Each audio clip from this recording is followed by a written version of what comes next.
Good morning. How is everyone today?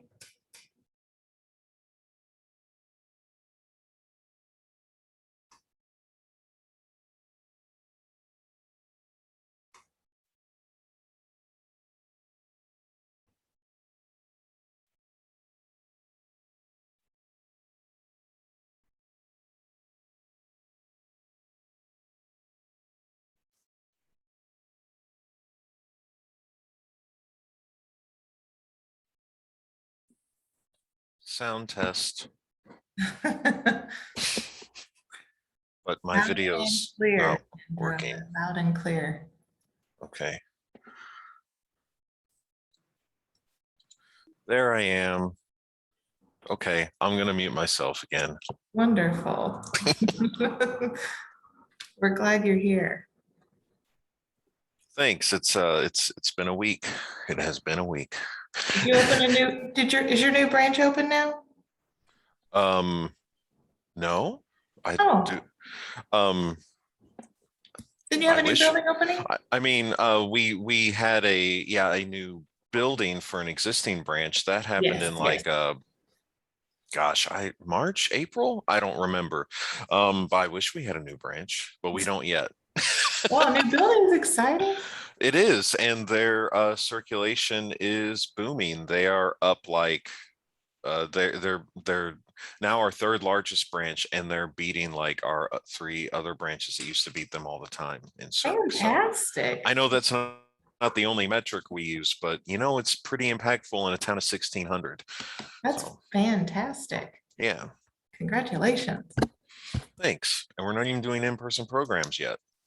Wow. So, That's really impressive. When we do that, that could really, we could blow everyone away.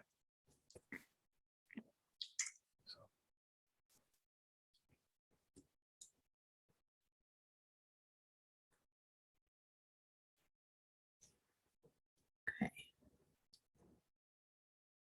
All right. Looks like people are rolling in. Fantastic.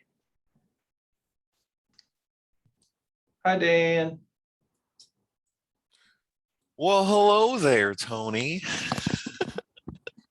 I think that was you. Yeah, it was me. Yeah. Been a minute. Been a busy guy. Yeah, it has been a minute. I've been a busy stay-at-home guy, so, and work. Yeah, we got to catch up soon. We should. Well, I hear that there's a conference coming up. I know it's in a couple of months, but you know, maybe we could go to the West Side Social. Is that what it's called? I don't remember. West Side Social? Where we went and played like basketball and all the games. Yeah, and let's there go was there. the dance floor where we were both like, no, thank you. Let's do that again. Yeah. Yeah. We'll be the oldest guys there. It'll be cool. No, I'm sure it's fine. We'll just have one of the nights, we'll take it over with librarians. That sounds wonderful. Yeah. Diane can come too. Good morning, everyone. Don't you know I cut up the rug when I am dancing? Don't you know? Yep. Dancing to I your believe favorite that, artist, Diane. Kesha. I'm sure they'll play some Kesha for you. So I've seen Dan cut a rug, so Do you want to see it again, Kate? Be there or be square. I'm always game. maybe there'll be karaoke. I came in late. I don't even know. Are you guys talking We don't about even know what we're MLA? talking about. Yeah. Well, not MLA specifically, but just good times in general. But yeah, we could do some karaoke like we did in Valley Forge All right. with the guy who nailed Pearl Jam. Hasn't got the voice correct. Anyway, I'm gonna go now. Valley Forge, that was the last in-person Evergreen conference we've had. It seems like ages ago. It was, I mean, Kind of was. was that 18? Or was that 19? It must have been 19, 19. Yeah, 19. 20, 21. Nothing's happening. Nothing's happening. Right.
Does anyone have fun plans for the weekend?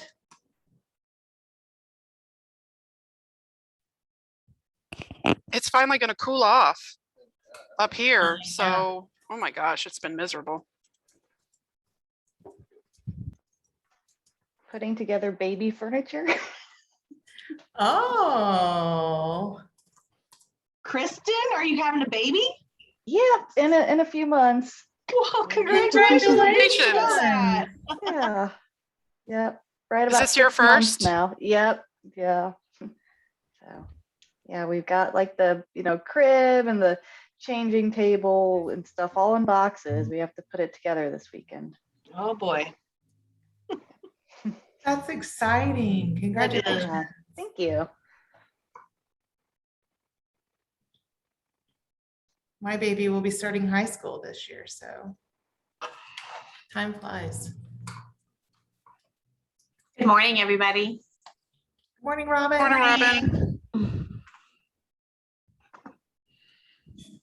It's 10:01. I'll give it just a minute or two longer. I think there's still a few people rolling in. I know it's a really long agenda, so I'm going to try to move through it as quickly as I can. Got a lot of big things on the horizon for Missouri Evergreen. And I believe we have a couple of new library directors in the meeting today, possibly. Can I ask who is on here as UN 8? That's Diane Disbro. Diane. Okay, thank you. Come on, Diane, get it together. There he Jeez. is. What kind of nonsense is this, UN8?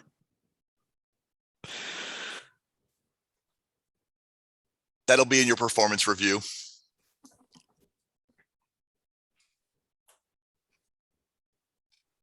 Have you recuperated from the big float?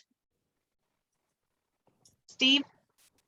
I was on mute again. Sorry. Yes, I'm fine. Yes, I recovered brilliantly. It was a good time, I thought. It was a little far. Well, the flow trips are always far though, I guess, but it was good. Wish you had been there. Would have been good. We had a good time. I know, I was jealous there for a while. And We had a really good, it went really nice. Everyone got along real well and the weather was great and the river was high enough, but it wasn't too fast. It was good. We went out 8 miles, so which is longer than I wanted to go, but I think we got in around between 10 and 11 we got in and we got off the river at 5:30. So it was kind of perfect, I thought, in terms of Oh. time. Yeah. not bad, yeah. It was really crowded though, but all with mainly rafts. It was okay though. Still, it was just bumping around into people and stuff, but it was good. Is this an inaugural trip every year now? Yeah, it's the first time we've ever done that. Last First year year. we went to Herman for a weekend in June. And that was really, really fun. We had a bigger group for that, I think. But this was a flow trip. I don't know. So I don't know next year if we'll do anything or not. I don't know. Part of this is because everybody's not seeing each other because of COVID and with conferences being canceled and virtual. So we kind of did this kind of stuff. The group that usually goes to the party room at MPLD. But and Dan, we invited Dan too, but although Dan's only one for two in I'm terms one of for going to two. our Yeah. events. But anyway, so we kind of did this as a substitute for those of us who get together and hang out and play games and stuff at MPLD. And so I don't know next year if things get back to normal completely, if we'll continue doing this or not, but we'll see. Okay, well, I've got 10:04, so I'm going to go ahead and officially call the meeting to order. We have a couple of new library directors here this morning, so I just wanted to welcome them. Karina, I hope I'm pronouncing your name right, from Carrollton Library is with us this morning, and Megan from Donovan Ripley County Library. Welcome, guys. We're glad you're here, and want you to know that we're a pretty supportive community of librarians. So if you run into any questions, please feel free to reach out to myself as the chair of Missouri Evergreen or one of our committee chairs. We're happy to answer any questions you may have as you learn all about Missouri Evergreen and the benefits of joining. And I'm sure you know this, but you'll want to go to MPLD this December too. Don't forget that. Oh, thank you, Steve. Thanks so much. All the cool kids go there. All the cool kids. Yeah. So minutes from our last meeting did go out in the packet. One of the minutes that since I sent out the packet, we did have a email vote for, the board took an email vote to approve the cataloging job description or the cataloger job description that we have posted. Just as a reminder, the FY22 LSTA grant for Missouri Evergreen includes a 1-year cataloger position. So the personnel committee provided a job description for that. That did go out in the meeting packet, and we did take an email vote as a board to approve that. So I'd like to go ahead and include those minutes in our vote this morning to approve the minutes from our June meeting, as well as this set of minutes as well. So is there any questions or discussion on the minutes?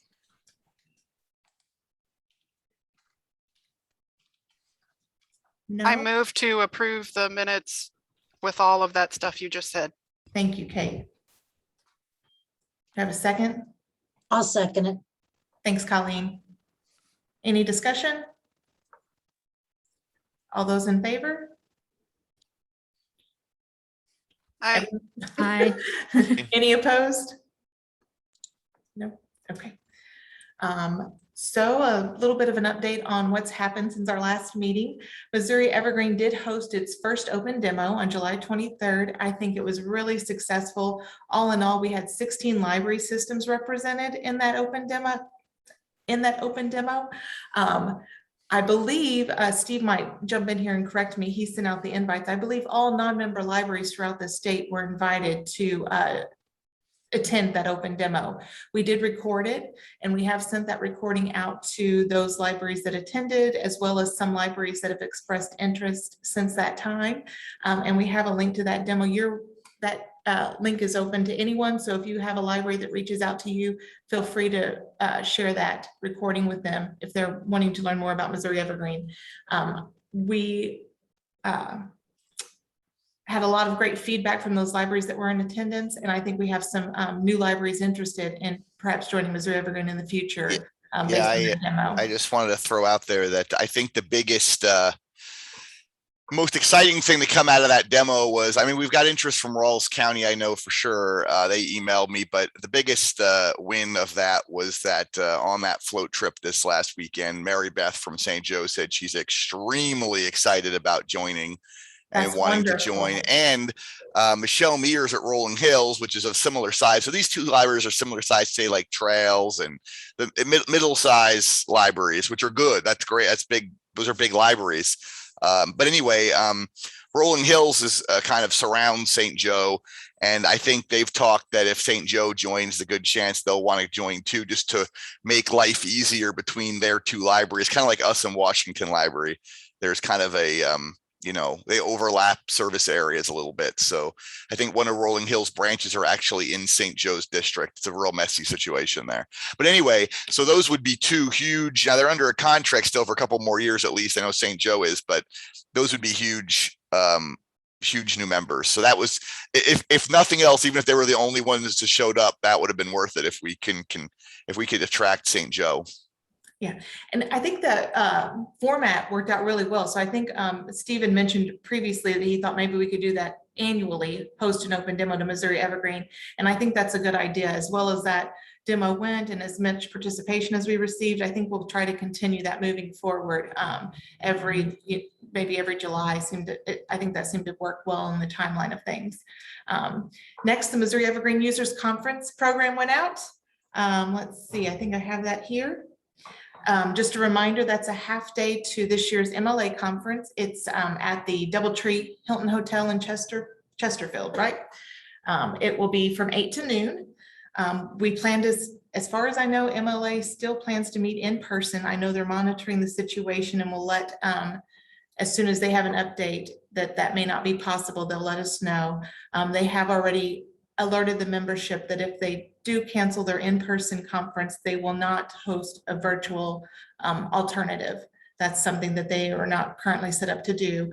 But from Missouri Evergreen side, if they do cancel the Missouri Library Association in-person conference, we'll continue with the users conference virtually. We'll record that session and we'll load it probably up on our YouTube channel after our sessions. So the show will go on for us virtually, even if MLA has to cancel their in-person conference this year. Are there any questions or discussion about the users conference or the program guide that went out or how to get registered?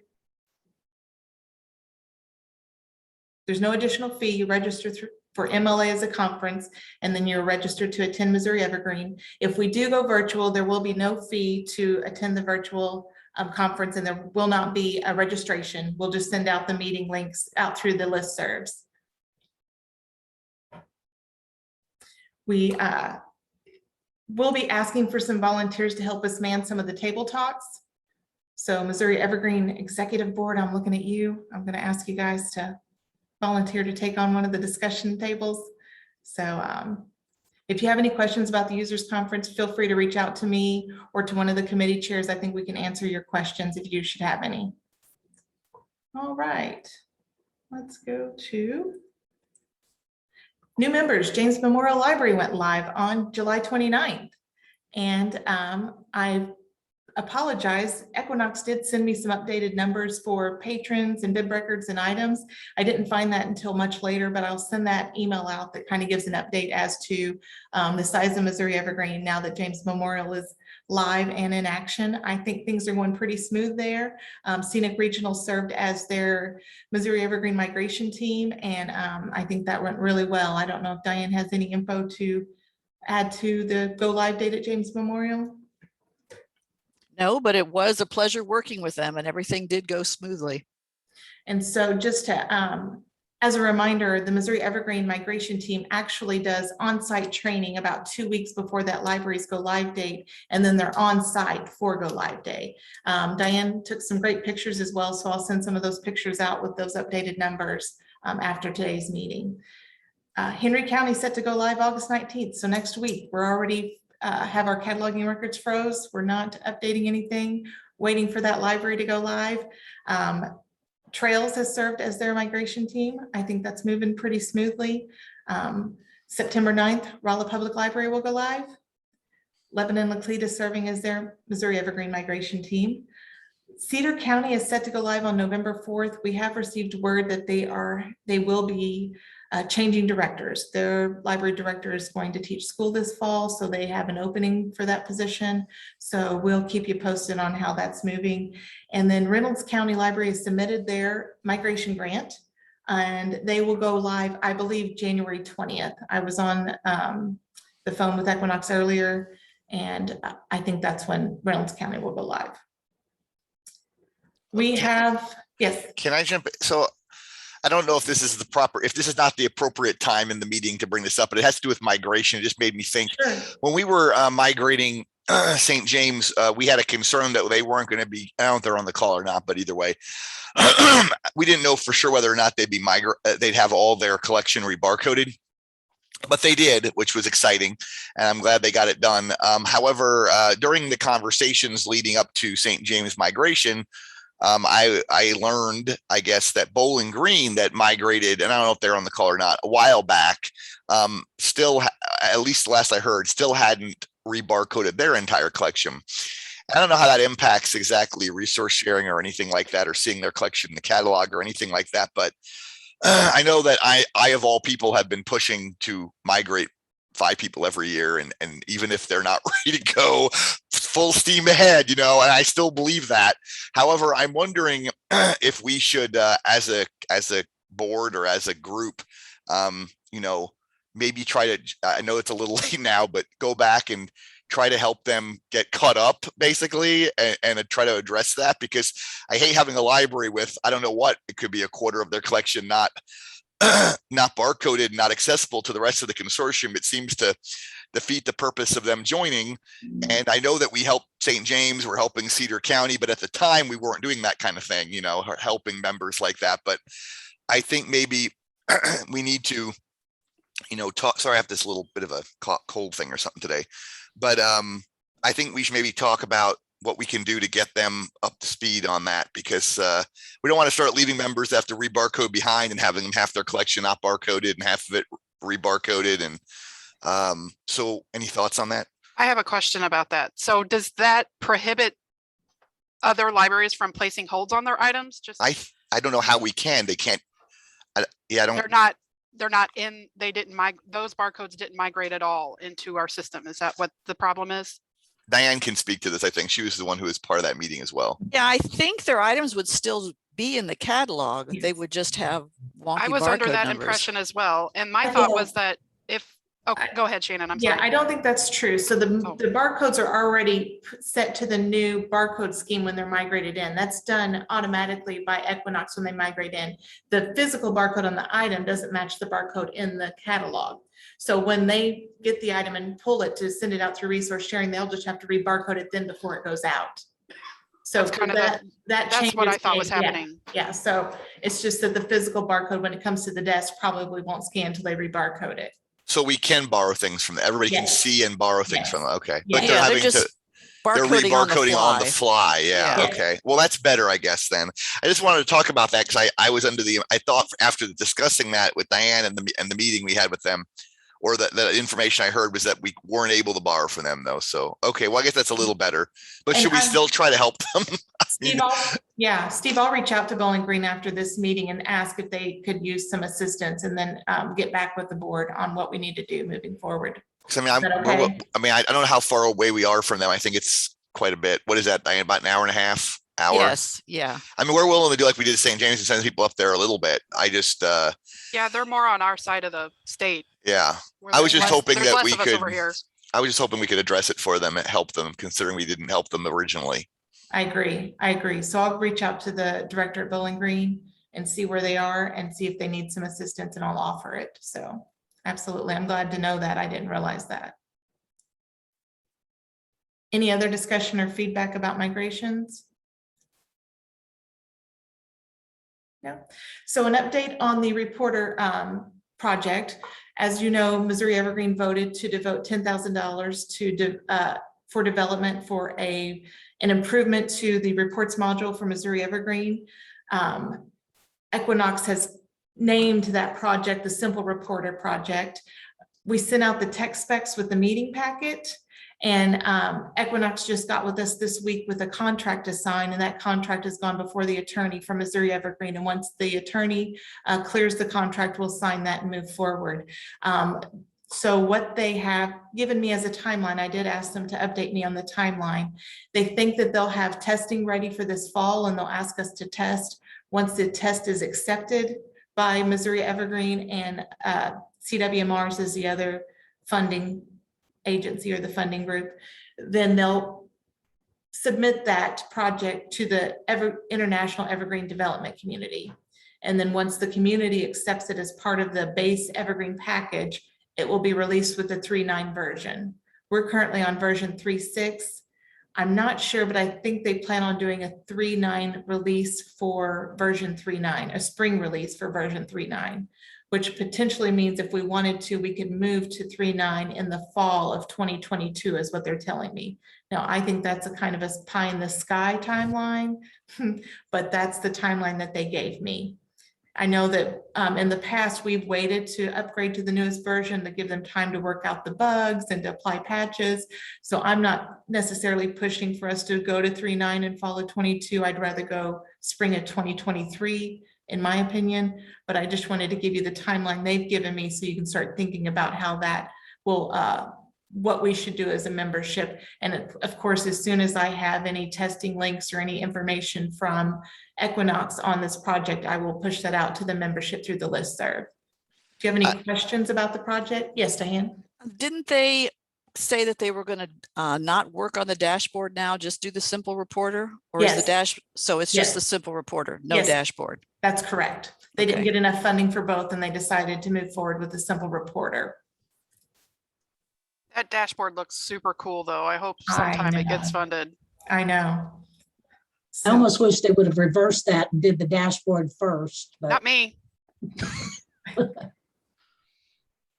so any other questions about that development project? Okay. So I did send out an FY21 annual report. I just kind of wanted to give everyone an idea of what had happened. I'm trying to see if I can bring it up for you. I have it here somewhere. Kind of give an idea of what we had covered in FY21. We had made lots of big changes, lots of big growth in 2021.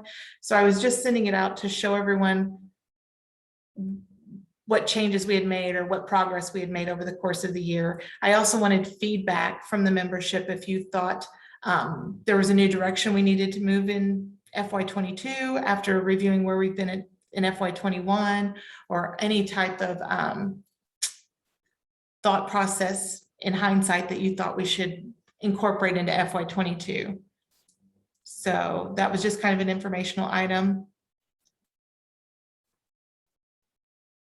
Made lots of changes last year. And I think that our main focus in FY22 is going to be hiring independent contractors to serve in some positions. We're growing so quickly that we do think we need some paid staff, not quite staff since they're independent contractors, but paid services, I should say. Let's go back to, I did send out the FY22 budget. Has everyone had a chance to review that? It does show the fee schedule from our new fee schedule that we passed in FY21. It also has a different grant structure. Previously, Missouri Evergreen wrote the section on the LSTA grant for migrating in new members, but we've changed how we're doing that now, and each new member writes a LSTA grant for themselves to migrate into Missouri Evergreen. And this allows them to apply for more funding to cover things like barcodes, checkout stations, personnel costs if they need to re-barcode or weed or clean up their catalog before joining Missouri Evergreen. So that grant structure is a little different for FY22. And you'll also see, let's see, contract services for the cataloger under program expenses. That's the amount we put into the grant. That position has been posted in several places, and some applications or some resumes have been submitted for that position. The cataloging committee and the personnel committee will start reviewing those applications and interviewing people for that cataloger position. The job description did go out in the meeting packet as well. The other thing we put in was money to cover an operational manager. And we're going to talk about that a little later in the meeting. I guess now I'm showing the budget in the beginning. I guess I've jumped the gun, but any questions about the FY22 budget? With both those positions in, we end the year with about $24,000. It does have the $10,000 in for the development project as well under expenses. And our reserves are sitting at around 141,000, which should meet our new reserve policy as well as 50% of the prior year's operational budget. Any discussion about the budget? Any questions about revenue or expenses? You're a quiet bunch this morning. No? If not, then I would entertain a motion to accept the budget as presented for FY22. I'll make the motion. Jake Webb City. Jake, thanks, Jake. And I'll second it. Thank you, Colleen. So we have a motion and a second. Any discussion? Any further discussion?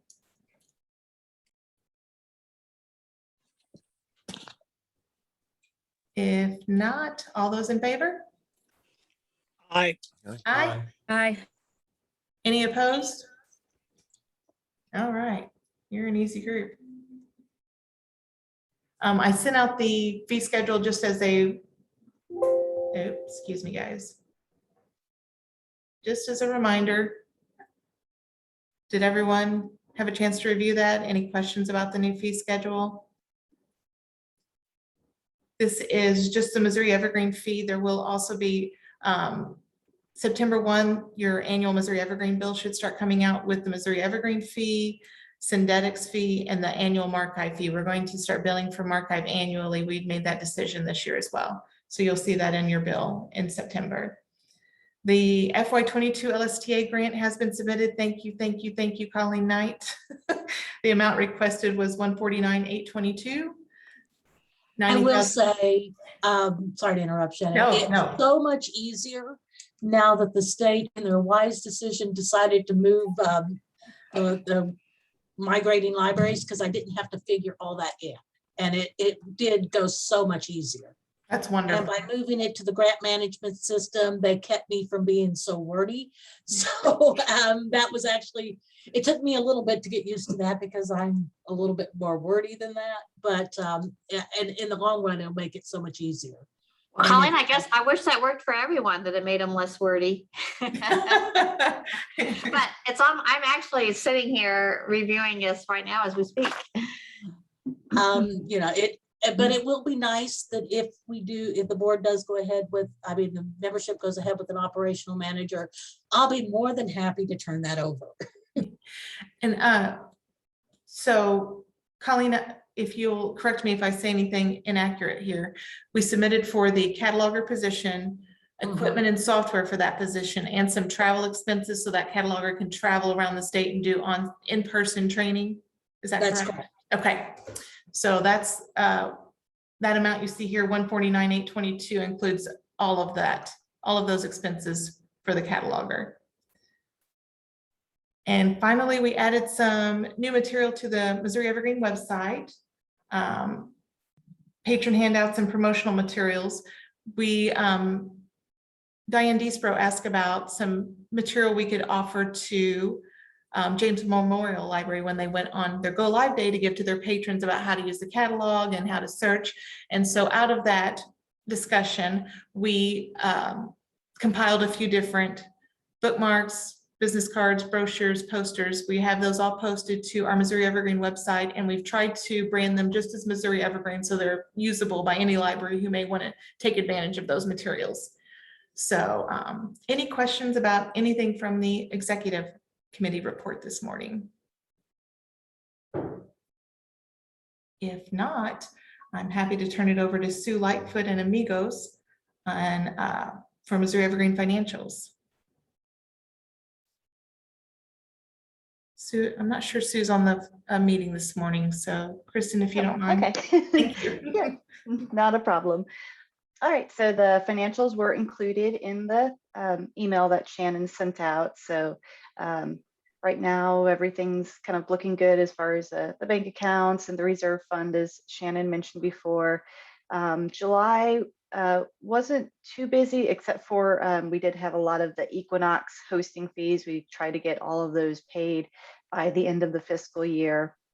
So the expenses were a little bit high. And since we didn't do any billing to the membership that year, there or this month, there was no income besides just kind of general investment income. So yeah, little bit expense heavy this past month, but yeah, we're at the end of the fiscal year. So next month in September, we will be doing the annual billing. We're still talking to Shannon about how to do the annual Marchive billing. It's a little bit wonky because they bill the month after. So in the beginning of September, we get the August bill. So in order to bill for last year's archive, we're actually gonna have to bill in this current fiscal year. So we'll probably have to backdate those invoices just for, fun accounting principles. So we're still working with her to see if we can get that all on one invoice with the membership dues and the synthetic fees, or if we have to do a separate one because it's backdated. So just expect to see kind of your annual membership bills, the archive bills, and the synthetic bills all kind of coming out in September. So, and the really, really good news is that we don't have anyone on the aging report. So all the invoices that we sent out have been paid, which I'm really happy about. So really, that's about it. If anyone has any questions, let me know.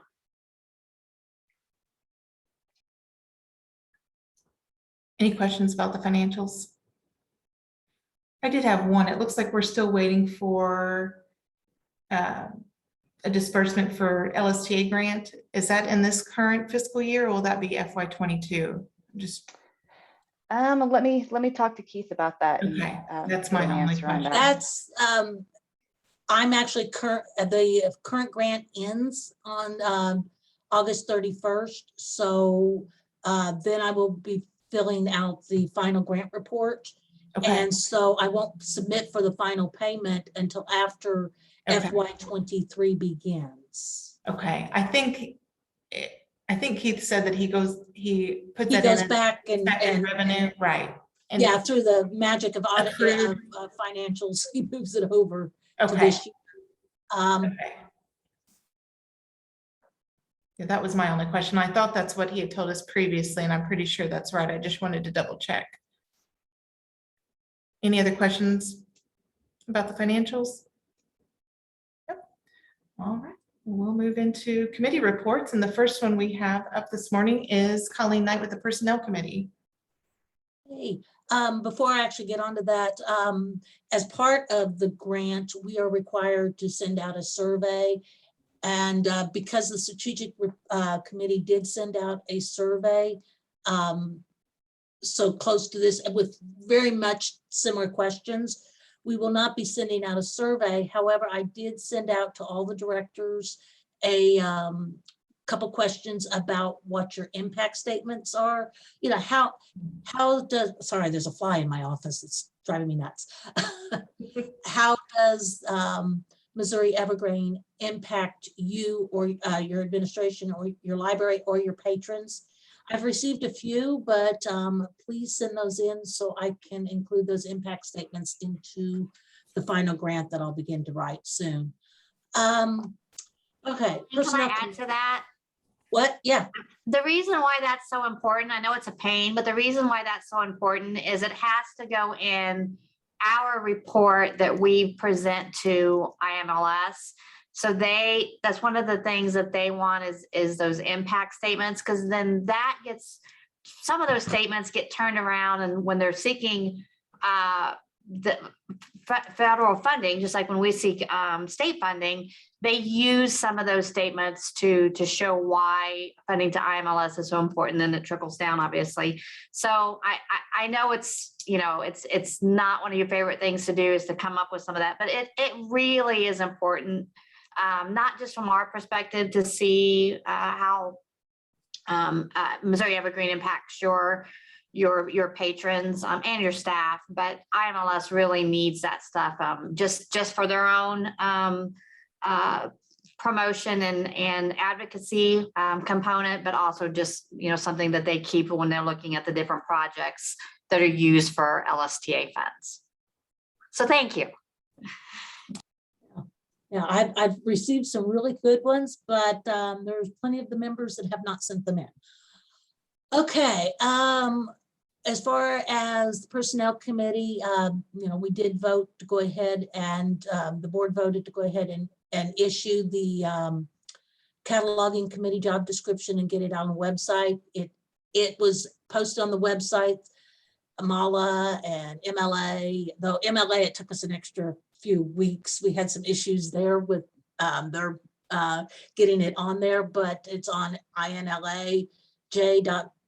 It's on a cataloging website. So it is on, and we are beginning to see some different resumes and cover letters sent in. But we also looked at an operational manager as far as we debated on what to call this. The strategic plan calls it a director. We decided on operational manager because they're really not in charge of anybody. They are actually managing, taking some of the load off of Shannon. If you've noticed, if you took a look at the annual report that of all what Missouri Evergreen did this year, and a good portion of that falls on Shannon's shoulders, and Shannon is a volunteer. She did even a lot more than what I did as chair. She took that and went much farther. And I think we need to take the load off of the chair position and actually pay a position for that. So we started looking at what all the things that the chair currently does or that can be outsourced out to somebody else. And so this is the operational manager position that we came up with.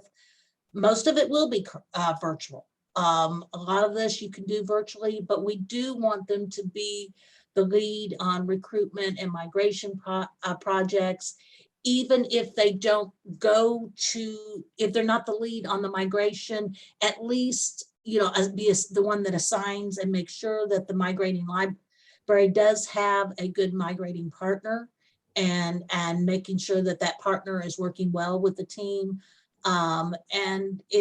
There's just a lot of different stuff to do. So this is kind of what we have put together, and working with what we felt was the budget for next year.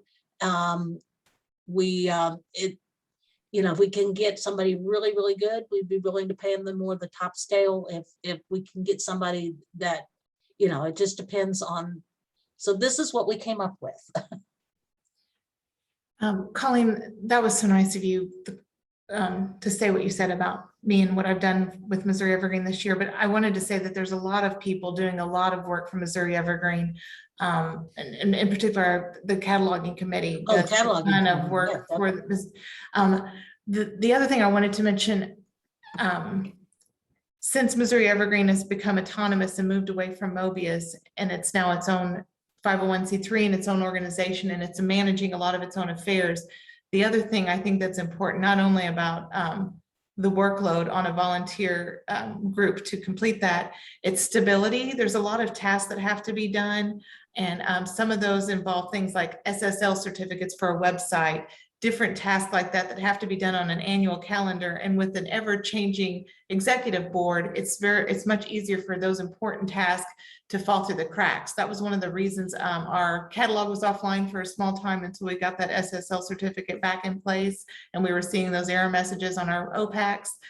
So I do think that moving forward, we've grown a lot already. Missouri Evergreen has grown tremendously in the past almost 10 years, but there's still a lot of growth to be done. And as we continue to grow and add members and become larger, and we start adding our own Missouri migration teams and trainings, I do think you want somebody that's there year after year overseeing those type of tasks and making sure filings are done and certificates are updated, etc.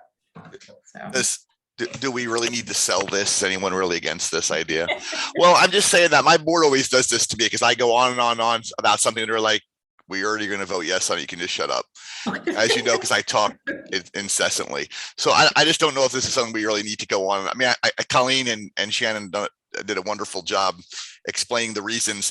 What it really comes down to is no one in their right mind is going to follow Shannon as chair without a part-time person working for us, because that's going to be impossible for someone to do without being scared to death.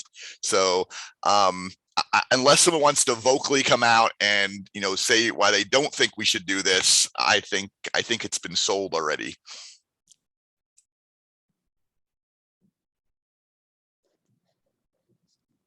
Any discussion, any questions for the personnel committee about the job description? I agree with Scott. That's all I'm going to say.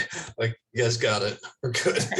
Okay, then I'd entertain a motion to accept the operational manager job description and move forward? So moved, Steve. Thank you, Steve. Do we have a second? Also, I'll second. everyone will. Yeah. All those in favor? Aye. Aye. Any opposed? Colleen, did you have any other updates from the Personnel Committee? I know that Kate wanted us to talk about how we were going to move forward as far as interviewing and what the timeline is on that. I just know since it's paid for with, we've only got one year. Well, the grant hasn't been approved yet. So Oh, we okay. can't officially hire anybody. You can do some interviewing, but you cannot officially hire anybody until the grant has been approved and we've And accepted. that's just a matter of days. Well, yeah, but you can't, we can't sign anything yet with this person, but that does not mean that the cataloging committee can't go through those and start calling people for interviews.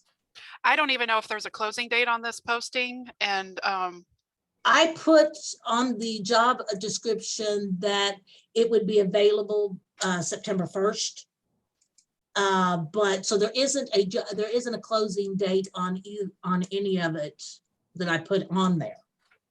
So I'm still confused about the timeline. Once the grant is approved, does that mean that's when the 1 year starts, or the 1 year starts September 1st.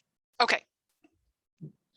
So Because- as long as they're hired, Kate, the funds go through September 2022. We'll have to have a final report and some things like that. So yeah, September, I mean, there's a little bit of wiggle room there, but it's because they're ARPA funds, they have an end date that they can't be paid out past September 30th of 2022. Oh, I think Debbie just put in, September 1 to August 30 is what it looks like there. Okay. So you're yeah, right. we're You're not going to wanna have get- someone hired September 1. I mean, right? I mean, is that You could. pretty soon? It's pretty soon into September, maybe. But I mean, basically what I would think is the cataloging committee needs to start setting up interviews with some of those people that have submitted their resume, because to be honest, you guys know what you're looking for more than we do. okay, I mean- I'll be honest. We didn't even know we were supposed to do that. We knew we would be in on the interviews, but we thought the personnel committee was doing it, and that's fine that we're doing it. We just were not aware. Okay, I'm sorry. That was miscommunication on my part. I am totally sorry about that. So I don't we've think- got I don't lots think- of great candidates. So we're I don't think excited. anyone wants me interviewing a cataloger. I'm just gonna say that's not probably the best strategy here for this group. And I am I'm with not, Steve. I'm not, that's one area of libraries that I'm not very well versed in, so I'm not an authority on that, so. I mean, just I worried can't because of the- catalog, but I'm not I don't, yeah. I would definitely appreciate some members of the board just sitting in perhaps on maybe a final round of interview. But I am worried about, it's that time of year. We've got vacation times coming up and that kind of thing. So we need to perhaps get Yeah, stuff. I rolling. can definitely sit in. I have no problem with that. I just, I mean, if we ask a cataloging question, I mean, it could be out of my wheelhouse. Could we laugh at you, Dan? Absolutely, Okay, you could. That sounds great. I But we don't mind to sit in as well. My question is, do we have, because I can't remember, do we have a set of the questions that need to be asked, or is the cataloging committee going to come up with that as well? To be honest, I'm not sure I could come up with good questions on that. And like Steve said, he's also on the personnel committee. We're not catalogers. I think that needs to come from the cataloging committee. I mean, I can sit on the interviews too. And we've certainly at my library gathered questions before to interview catalogers, but it's just not something that I feel like I'm pretty strong at. I mean, so I'll help however anyone wants me to help, and I certainly will sit in on the interviews, but I don't think you want me leading or involved in the process more deeply than that.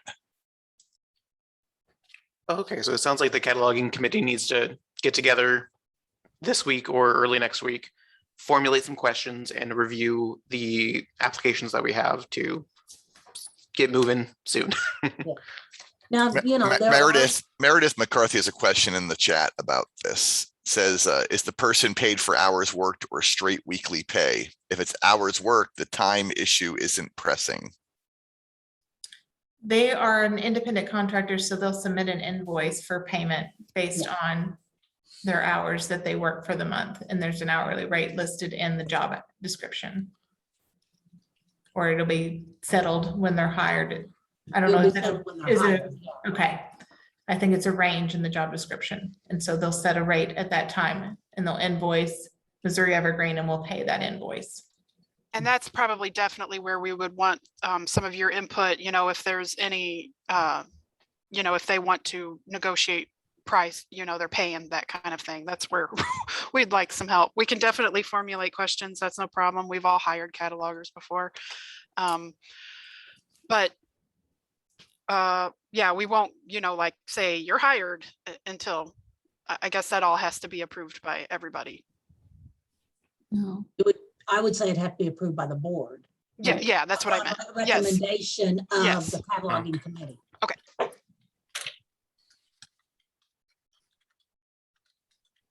Did that answer your question, Kate? I know you had some, you were emailing questions, you wanted questions No, answered. I just, you know, Okay. I'm just was worried about the timeline because I I understand the timeline, you know, it got pushed back a little bit because MLA did not post it for almost a month. Right. And so, yeah, it pushed it back a little bit. And I hate to say that because I kept looking at for it on MLA, so I did too. I didn't post it on listservs until MLA posted it. But then once I posted it on listservs, we got some excellent candidates. So we're really did. looking forward to interviewing some people and get started on this. Yeah, and I emailed them a few times on trying to get that posted, and they had some issues in July. They did, yeah. It just didn't get posted as soon as what we had anticipated. Thank you, Colleen, for all Sure, your no answers. No problem. And I guess that's all I have then. Any other questions for Colleen? No. Well, that's exciting. I'm ready to get folks hired. So next is Nate with the cataloging committee. Hello, everybody. First thing I wanted to mention, at the end of July, we were able to get our best practices document finished up. That was something that was kind of spearheaded by Ruth Lord from Scenic. She did a wonderful job putting together local practices and how to best use our instance of Evergreen as a consortial cataloger. That was finished, and we kind of went over that a little bit in our cataloging meeting this past week, or was that Monday? So yeah, if anyone has any questions about that, they can definitely reach out, or I know I've already heard some good feedback on that. So with that in our training manual, we have a pretty good foundation of training resources for our consortial catalogers. The other thing I wanted to bring up was some updates about our recent migrations, matching, and the bib records that are coming in. So for both James Memorial and Henry County, we did a pretty thorough review of a sample of their bibliographic records. And through that, you know, we worked with Equinox to try to eke out some of the potential steps we could take forward to address some of the little things that we were seeing. And unfortunately, with, you know, the time limitations and just some of the limitations of what we were capable of doing, we were not able to do a lot with the few things that we did notice. Additionally, we worked with them a little bit to discuss potential changes to the matching rules, you know, those match sets that tell us during the migration, you know, how to match up one bib to another. And we're kind of stuck at a pretty medium level of strictness. You know, if we go any stricter with our rules for matching. It's really going to exclude things that should be matching and vice versa. You know, if it's too loose, there's going to be things merging that shouldn't be. And with all this work we've put in, we're still finding that about half of their bid records are not merging as they're coming through. So with James Memorial, Henry County, and so far what we're seeing from the records with Rolla, it appears that it's still going to be about half of their records coming in and not merging. So we're kind of at the point where we're seeking alternative options and trying to find a different path forward to hopefully minimize the number of records that are coming in, or finding some other way to deal with those so that they are not impacting the catalog as much as they are now. Nate, have you guys talked to other consortia to ask how they're handling? I don't think we have. I know when we were working with Rogan regarding the match sets, he did say that our initial one was highly irregular. So I think we're kind of using a similar match set, or a more similar match set as other consortia now, but we definitely could reach out and kind of see how they are addressing this issue. I'm not sure. I guess one of the things I think that impacts us a lot is how much we are adding, or, you know, if we're trying to add 5 libraries a year. I would be curious then to see if other consortia are adding as frequently as we are as well. I do know that we're not the only ones that have this issue. This is a consortial issue that, you know, everybody deals with. I feel like when we can get to a better training level, or, you know, though that won't matter with incoming libraries, with the types of libraries that we're migrating in, it's always going to be a little bit of a bigger issue for us than it is for maybe other consortia that have always been maybe overseen by their state library or something like that, you know, but we're not alone.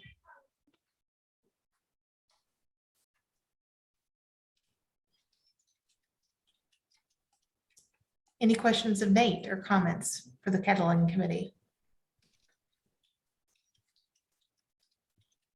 Well, I want to say thank you to the cataloging committee, because they have really put in lots of hours trying to find a solution for migrating libraries so that we have a better match set when they come in, to help keep the catalog as clean as we can keep it. And I know that they've put, I can't even imagine how many hours they've put in, but I really appreciate all the hard work. And I think that we're making really great strides toward finding a better solution, or a more workable solution. So thank you, Nate and Kate and Ron Eifert. And I'm not sure who else is on the cataloging committee, but I really appreciate everything you guys do. I know it's a lot.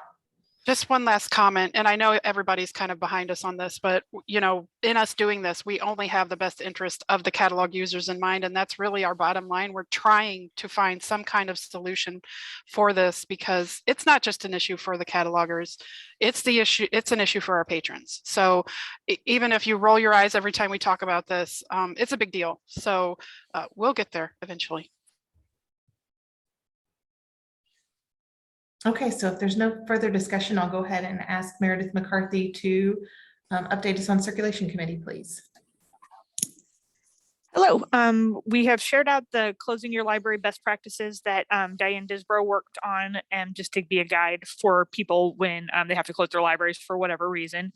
Once the operational manager is in place, we will add an addendum to that to have them alert the operational manager to the situation, just in case. So someone at the larger Evergreen as a whole knows that they are out of circulation for the moment. And I don't know if that's something that has to be voted on, or if that was just an information item. I think that I don't think that requires a vote. It's a best practices and not a policy. So I think we're okay. Any discussion about that document or that process? Yeah. So okay, that will great. be uploaded to the Missouri Evergreen website after today's meeting. Great, thank you. And then the billing between members, there's some higher level discussions going on about establishing some lines of communication and best practices regarding when patrons are being billed for damages between items. So depending on how those conversations go, we may need to initiate a larger discussion. Oh, we were discussing this. I thought we were discussing that topic today. Am I wrong on I that? didn't know if that was my protocol to say we were discussing that topic today, so. Oh, I if- thought, okay. We can discuss that today. It's on the agenda. Go ahead, Steve. Would you like to? Oh, well, thanks. I just, okay, no, that's fine. I'm always willing to talk. As usual, I'm not prepared with anything, but so I guess it came to my attention a little while ago from a couple libraries that there was a library that they were having billing problems with to the point that they didn't want to borrow from the library any longer. In terms of that library, you know, billing them for their patrons or them for items that they didn't feel like should be billed, like regular wear and tear. So I reached out and talked to the director of that library, and they said they thought they were doing everything fine. And the person they have who handles the ILL checks every item when it comes in, checks every item that goes out, which I find astounding considering we would never be able to do that in my library. But anyway, so it didn't really get anywhere. And I told Shannon, I said, well, I tried, I apologize. Then it came out afterwards that there was actually, I think, a total of 11 libraries, which is about a fifth of our consortium, that are also having problems with this particular member. And also not, and some of them also not wanting to borrow or refusing to borrow items from the library due to the billing issue. And so there was some chatter between the board members in email, basically that, you know, oh, well, it's a library's prerogative not to borrow from some other library. I said, look, my opinion is if a library is doing something wrong and a fifth of the consortium is going to borrow from them, we need to address the problem with them as a board then, or somehow in writing or something. And if it doesn't get fixed, I don't know. I guess the recourse is to, I mean, if they're not following, I don't know. I guess my thing, I'd rather them leave than to just have no one borrow from them. What's the point of having a member that no one's willing to borrow from? I know this particular library director very well, and I wouldn't want that to happen to any of our members. But the point is that if there's an internal problem at a member library and it's resulting in no one wanting to share resources with them or borrow from them, they're basically not really a member then, or it's pointless having a member, I guess, because the point of this consortium is resource sharing. And if you can't properly resource share, then you don't need to be here. That's the kind of the bottom line about that. So, so also in the email, I had suggested that when I was at MidConnet Public Library, I don't know if it's still there or not. Dan's been at MidConnet more recently than me, although we've both been gone for quite a long time. One of the last things I did, which would have been in 2006 and 7, so that's how long we're talking about, 15 years ago, they had a billing policies and procedures as part of their CERC policy that had billing guidelines, and it actually had photos of all different examples of different types of things you should and shouldn't bill for. And it was very tedious, and that's not my thing, that's not my jam. So it was awful experience for me, but it was very good in giving guidelines to the branch staff on what they should and shouldn't be billing for. And I was just wondering, not that I wanted to go through that process, but I was just wondering if that's something we need to be able to guide libraries so everyone's consistent. Because clearly we have 50 something members now, 57, 52, whatever. And every library is going to be billing a little differently and handling what it's very subjective what you consider damaged and not damaged. So perhaps as a consortium, we need to have some very tangible guidelines in place that can get people through that process, because otherwise you're going to have everyone on a different page when it comes to billing, or maybe not everyone, but you'll definitely have some people. So there it is. That's the issue. So maybe we ask the circulation committee to take this on as a task to work up a draft of what that might look like and bring it back to the membership. Does that I don't know how big, I know this forward? is the catalogers will think this is funny for me to say, but the circulation committee, I'm sure, is very busy. I don't know if it needs to be a separate temporary committee of people who can be on that, which can include the circulation committee, those of them who have time. But I don't know if I mean, like I said, the catalogers are laughing at this, but I think that perhaps a separate committee from this, they have a lot going on at the CERC committee, as do the catalogers, of course, also. So I don't know if they're willing to do it, that's great. But if not, I think a separate committee would also make sense too. a Would it be temporary appropriate? committee. Would it be appropriate for us maybe as the CERC committee to pursue a document that wasn't as detailed as you described with the pictures and all of that stuff, but just as standards and best practices, normal wear and tear constitutes this type of thing and I do not. damage. I don't agree with that. No, I think you're gonna Okay, have the that's same. what I just I think we're gonna have the asked. same problem. I just say it's gonna have the same problem. Rather than has to be subjective. Normal wear and tear to you. I'm sure we have the same idea of normal wear and tear, but to me and say, I don't know, someone else, we're gonna have totally different ideas of what regular wear and tear is. I think that's what's created this problem in the first place because so I think that would be wonderful, Meredith, if we get away with that. But unfortunately, I don't think we get away with that. I think it needs to be a little bit more detailed. But we can certainly steal it from a library. If a large library like a St. Louis County or a St. Louis Public or Mid-Continent already has something like that, we could easily take it and use it. So I think part of that committee could what they could do to make their jobs much easier is to explore and contact other libraries and see if anybody has something like that and to steal it. That would be easier. Okay, so yeah, I think it would probably be reasonable on the CERC committee side that we could pursue making contacts to see if we can find an existing document that is editable, and that would give us a better grasp of that how large of a nature of the project is, and then always reach out for help for a larger pool if needed. Would that make sense? Cool. That works for me. Would it be appropriate to have in this policy a process for disputing a charge? Yeah, I think so.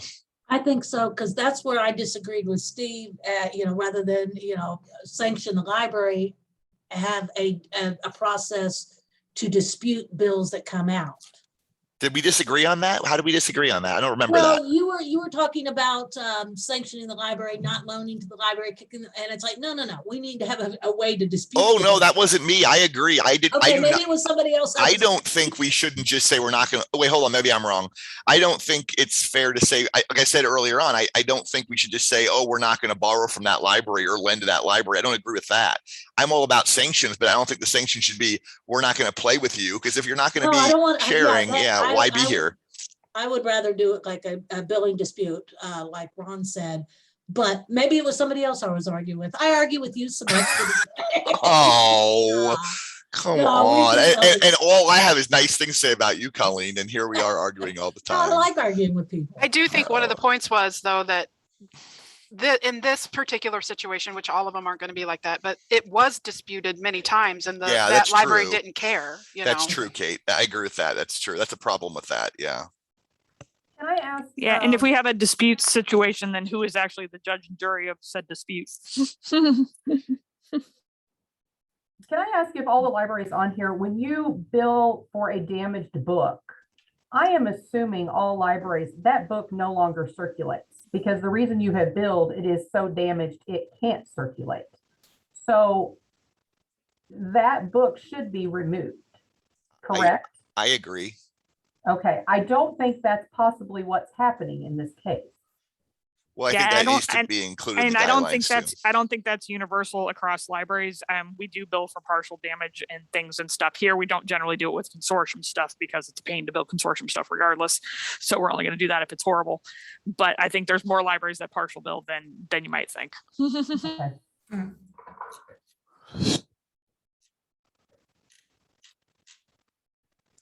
So the CERC committee is going to move forward with trying to find a draft of a document that we can review. And in that, we're going to have a process for disputing a charge and how we'll work through that as a membership.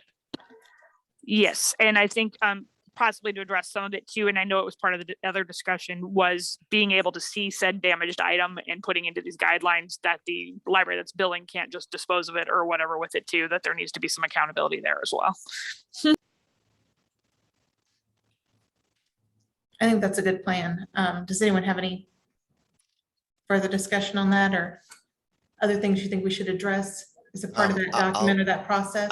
I guess I'll just say that I guess maybe this was already done, but I would just encourage everyone that if you have a problem with another library in the consortium, to please let the board or Shannon know. And I think one of the people I know involved in the libraries did let Shannon know. That's how I found out about the call this library director in the first place. But I don't know how long this was going on, and I didn't know about no one knew about the other 11 libraries or 10 libraries before this. So I mean, if you have any problems with anything in the consortium, you need to let let us know so that we can address those problems. Don't let it go on for months, because it's not going to get fixed unless we want everyone to be happy in the consortium. You can't be happy if you have big problems you're not telling us about. And I did just put an email address that will go to the board as a whole. If you have concerns that you feel like you should bring to the board, feel free to send those to that email. Now in the meantime, while people are working, not me, I guess, or maybe me, I don't know if you want me, but while Meredith and the CERC committee is beginning to work on getting these guidelines or this policy created, obviously this one particular library is still doing whatever it is people aren't liking. So my suggestion on that would be, I would take photos and hold on to them, and please continue to share, just at least temporarily, till we can get this policy done. And I know that's kind of a hassle and people are probably rolling their eyes, but if you just don't share with them between now and the policy is done, it's impossible for us to address it, because we really need to see tangible examples. So if there's 11 libraries that have had problems, it should not be difficult to get tangible examples. So I would really suggest to document it in the email to me or Shannon, or whoever, maybe Meredith even would be good too. Copy all three of us, it'd be even better. And take photos of these items that are being billed to you, so we have evidence, so that if the board needs to go then in a month or so to this library, we have tangible things to show them. Is that okay, Shannon? Yes, I think that's a good plan, actually, a very good plan. So as we say with personnel issues, document. No photos though with personnel issues, but photos with this. We'd like to see photos of these books that are being billed that are allegedly damaged. So thank you.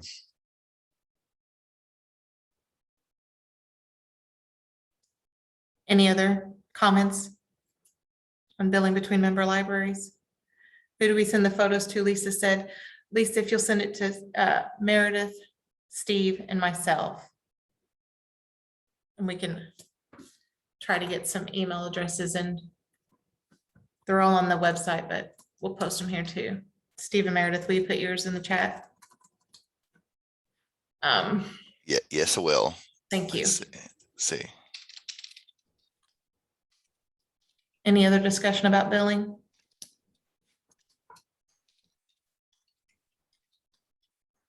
Let's see. I'm glad we discussed that today. Me as well. If not, I'll let Meredith move forward with the other items on the agenda today. Sure. We did have a request from Trails, and I believe Steve's on the call. So if we have questions about that, he may be able to explain things further. Or no, it's not. It's Cass County. Sorry, wrong library. Cass County is wanting to add collections as a main profile permission group for the consortium. It would be a profile that Unique, the collections agency, would be able to change for patrons' accounts when they get put into collections. It's not something that exists currently, so adding this change wouldn't affect anybody else. It would just improve functionality for them and have an avenue of functionality for others. The reason it's being brought forth to the membership, our permission profiles are global, so it'll appear in your drop-down list once it's in the system. So that's why we bring those all in front of the membership for a vote. Have they, I suppose other consortia have done this? I can't answer that. I don't, Steve Erickson. Yeah, we did it when we, that's how we did it when we were with Cersei Dynex. I'm not sure as far as Missouri Evergreen, but this was kind of the least intrusive way that we could get Unique to work with how our policies are currently set up. There was other things that they could do, but that would be a bigger thing for each of the other libraries that would affect you guys as opposed to just us. So I worked with Dale and Unique to come up with the least intrusive option that we come up with. It would show up, when you go to sign up a new user, it would show up in that drop down list, unless you've edited your list to only show what you use.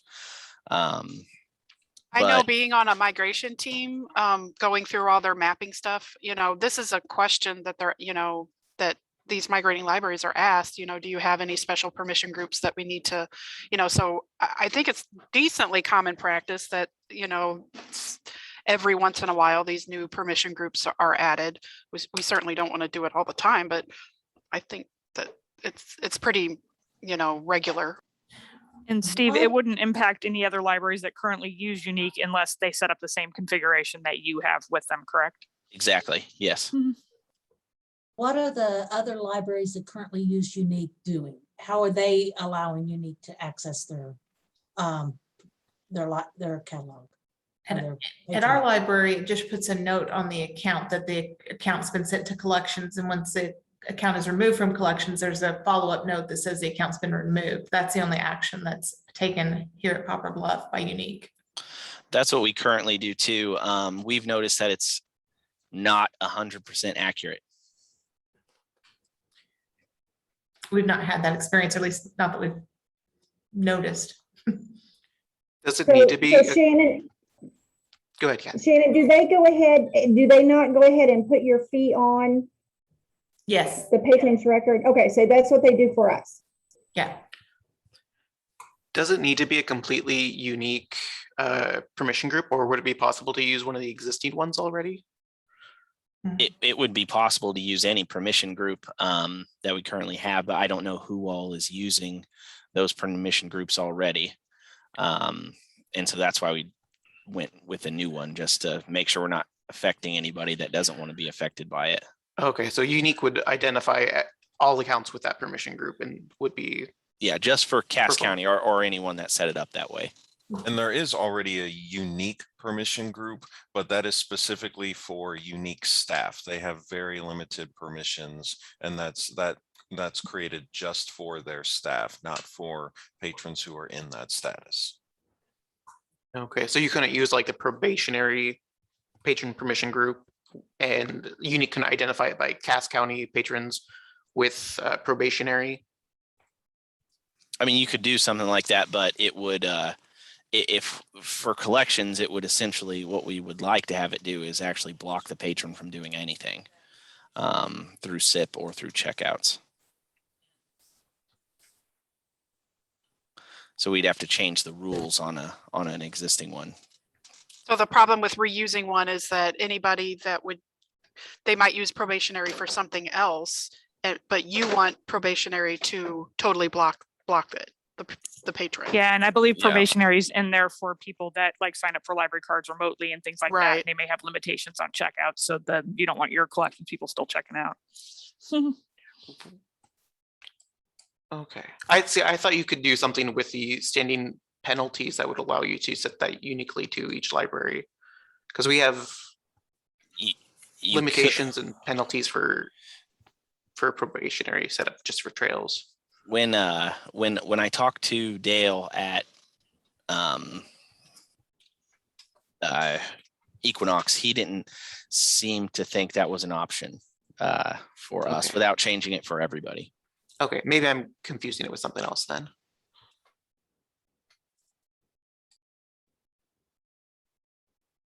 Any other questions about the collections permission group?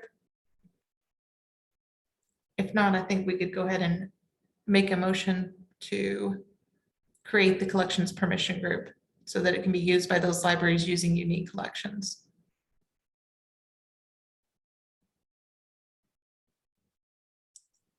I'll make that motion if we're waiting for someone to make a motion, I guess. It's Steve. Thanks, Steve. Do we have a second for that? This is Ron. I'll second it. Thank you, Ron. Is there any further discussion about that? About the collections permission profile? If not, I'll say all those in favor. Aye. Aye. Any opposed? No? Okay. Thank you, guys. I appreciate that. Okay, and I apologize. I do realize I skipped an agenda item. I'm doing this meeting via my phone, so the writing is very small. There was a request from the OSHA regarding the minor permission group privilege expiration date. Currently, that's expiring at 3 years. For their purposes, they were wanting to expire at 1 year. Is a permission group not used by a lot of libraries, but it is used for some other libraries. So we're going to refer that one back to the committee for some further investigation, just to make sure that choice isn't negatively impactful on any other libraries before taking that forward. I thought that each library set it up their own expiration dates. Nope, that's global. So everybody has a 1 year expiration date? No, that if the minor permission group has a 3-year expiration date, so it depends on the permission group. The permission group can have a default expiration date, but that's global across every library in the system. Yeah, like we use patrons for everyone, which is a 2-year expiration date, but JCL cards expire 3 years. So we just manually adjust it on everybody that we register. We register everyone as patrons and it's a 1-year expiration date. Yeah, so maybe it that's is the same not with global. us. Maybe it's not global then. Maybe Yeah, I we were don't think lied to. it's someone lied to you because that's not true. Yeah, that's not global. I'm just gonna throw that. That's my understanding at least, because everyone has different expert. I know like Diane said, we've changed ours a long time ago. Well, so I've gotten a help desk ticket from Equinox who said that they had to rope me in because this was a global change and the membership needed to approve it because it would impact all members. When Neosho asked Equinox directly, that was Equinox's response. So I'll review that, but that's why I brought it Because I just forward like sat this. in on Cedar County's mapping data thing and they explained permission groups expiration dates are global. So I can double check, but that's the email I just received and that's why it's on the agenda. That's my understanding too. And I have like the permission group configuration page open and it does say for patrons, the user expiration interval is set to 1 year.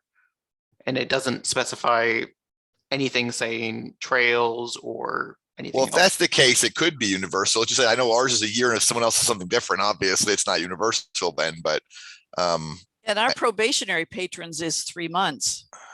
So does anybody else use probationary patrons? Ours are 3 months as well at Cass County. And that's what it says here in the permission group configuration is that probationary has an expiration interval of 3 months. So that should match up. Yeah, we use patrons here and it's 2 years for what shows up for us. So if someone else is seeing 1 year, that's definitely not global.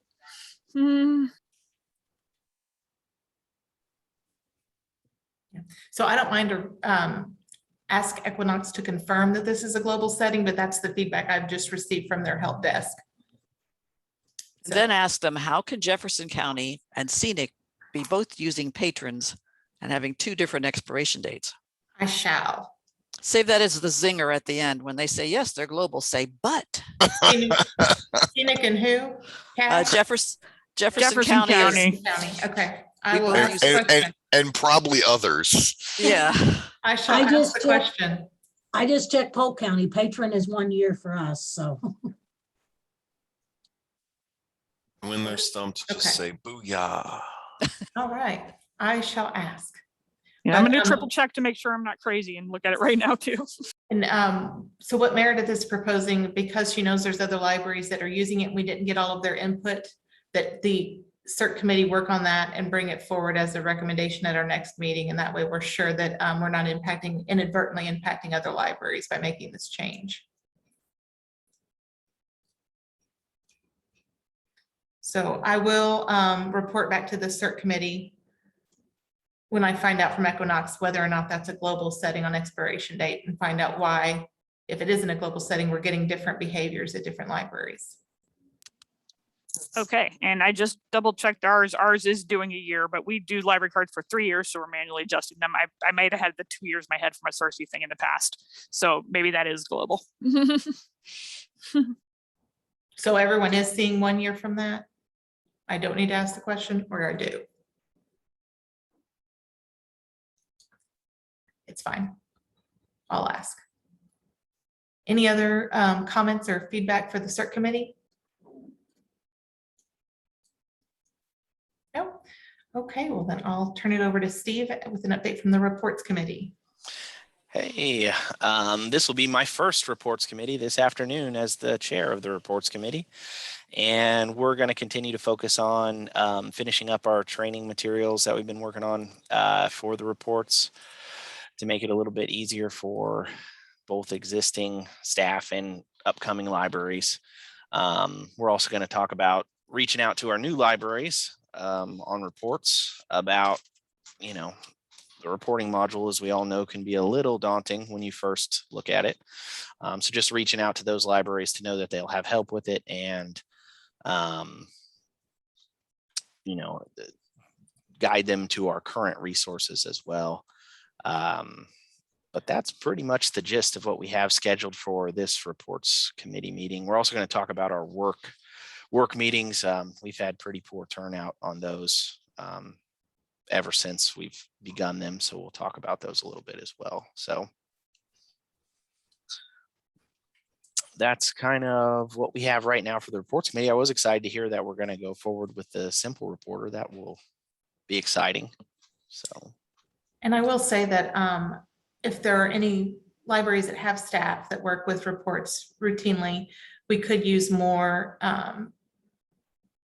volunteers on the reports committee moving forward, especially I think as we go through this simple reporter process and as we update our training materials and as we roll out training to libraries on how that new module works, it would really be nice if we had more representation on the reports committee. So if you have staff at your library that has that work with reports regularly, we would really appreciate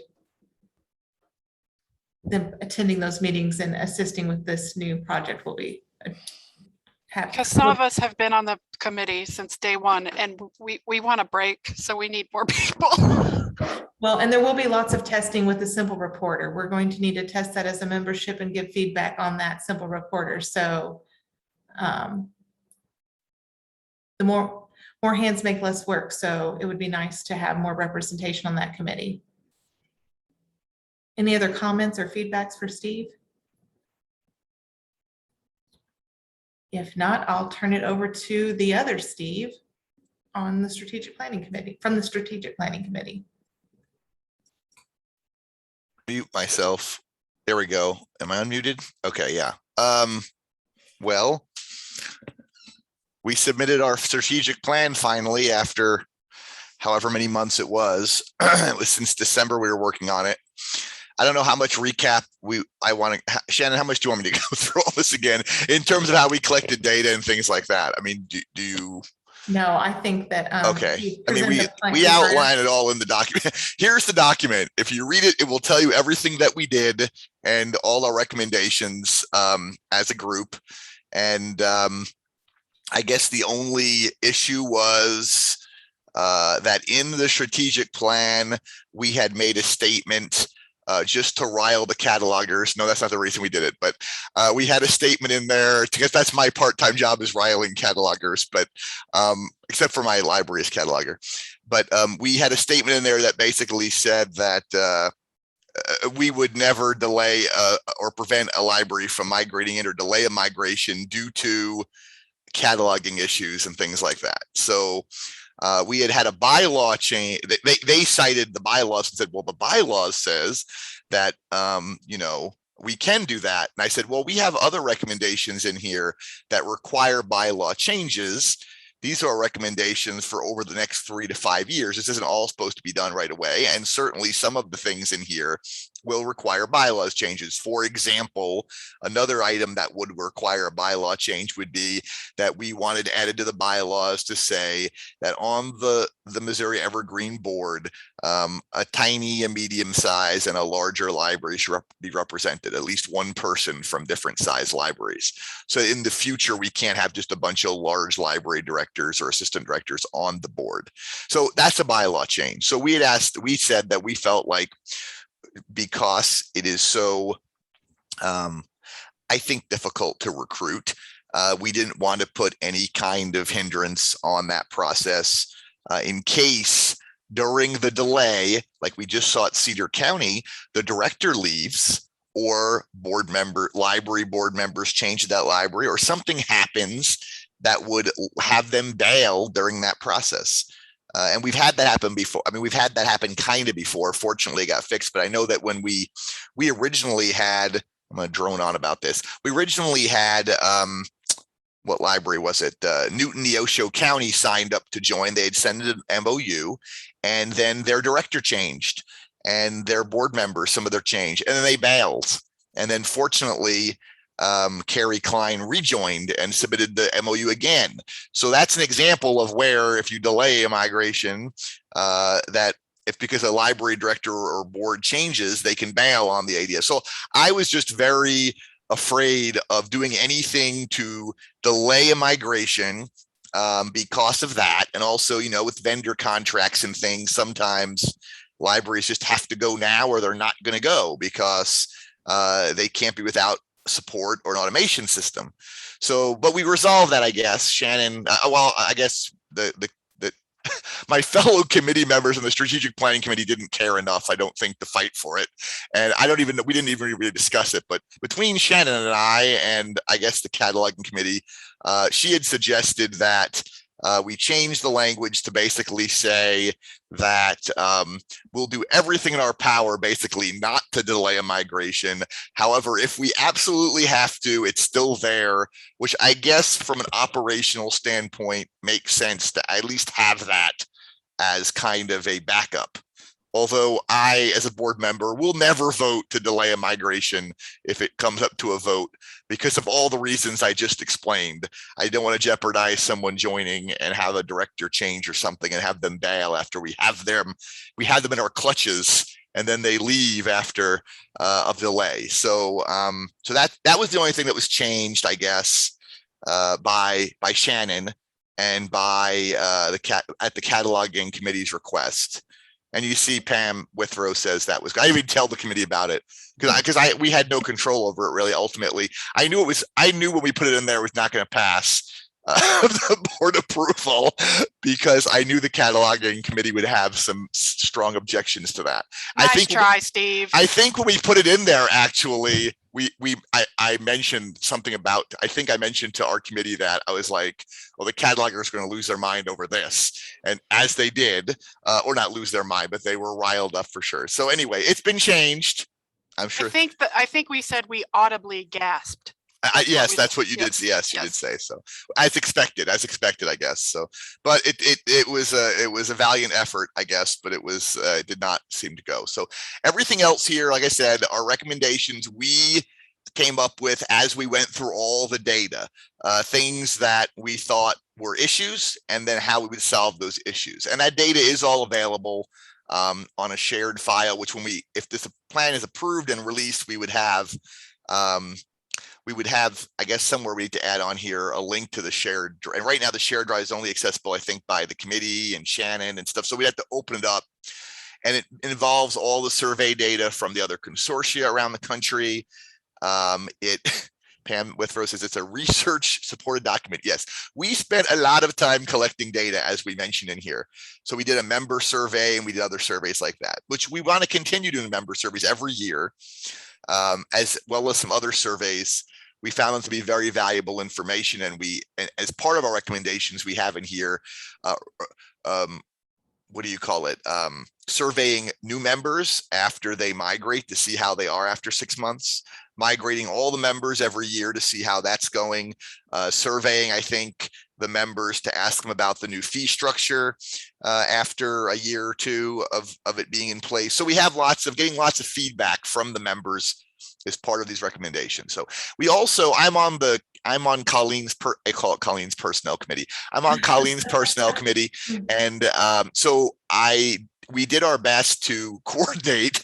We ideally, what would have happened was the strategic planning committee would have done their report. It would have been approved and released, and then the personnel committee would have formed. Other committees would have formed. But unfortunately, or not unfortunately, but unfortunately, I guess, the fees committee was operating at the same time the strategic planning committee was going on, redoing the fees. And then, so we had data about the fees in our surveys, but it was worthless because the fees committee was almost wrapping up before we even had gotten through the data.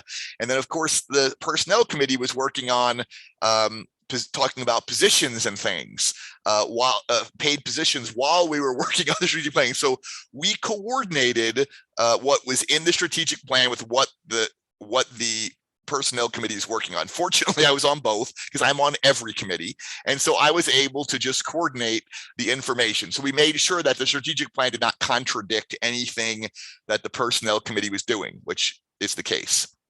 So what it does not include in here, because it did not catch our radar when we were doing our reviewing our data, was that it does not include anything about creating a build item policy, because that was not reflected in anyone's survey. We had a lot of survey data, but that was not reflected as a problem. So it was not in here, which is fine. So there you go. Any questions about the document? I guess I could go on all day about it, but because I worked on it for 8 months with the committee. But any other questions or anything about the strategic plan, the 3 to 5 year strategic plan? I will fess up to being the cataloger who lost their mind over. Oh yes, I know. Well, probably the rest of the outside the executive board doesn't know. I think Nate kind of touched on it in the cataloging committee report, was that regardless of our best efforts, we're only going to get half the records to come in and merge. And I think having that information now, I still haven't changed my stand. I don't like that clause in the strategic plan, but I think it's even less likely that, I mean, there's going to have to be a library where the wheel has totally fallen off their wagon before we would ever have justification to delay them. Well, that was my whole point, Ron. I can't think. Okay, we're having Reynolds County come in, who I'm really happy they're joining. But I think they said their collection's like in an Excel or Access spreadsheet. I mean, that's where their collection is. Well, I'll give an update on Reynolds. They're going to just add their holdings live to existing Missouri Evergreen records. They're not. Oh yeah, I did hear that. Yeah, it's true. Yeah, and then I know, and then we had Bowling Green, who didn't have everything. I think it was Bowling Green who had everything rebarcoded. I mean. And St. James joined very late in the process. We had a very short period of time to get them barcoded. And so, I mean, I just can't, if we've been doing what we've been doing the last 50 something libraries, I just can't envision a scenario in which, unless someone has their entire catalog written out in crayon on pieces of paper, I can't envision a scenario that we would suddenly say, okay, now we're going to draw the line and delay this, when we didn't do this with any of these other libraries that we've migrated over the last 10 years, Yeah, I agree with that sentiment. I just did not like it. I did not feel we gave ourselves any wiggle room the way it was worded originally in the strategic plan. And I do buy into the wiggle room idea, I guess. That was what my conclusion was. We needed wiggle room. Yeah.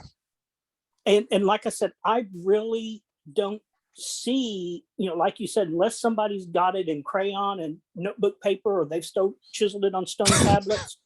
I mean, if we could pull off Reynolds County. Exactly. That's what my whole point. Yes, exactly.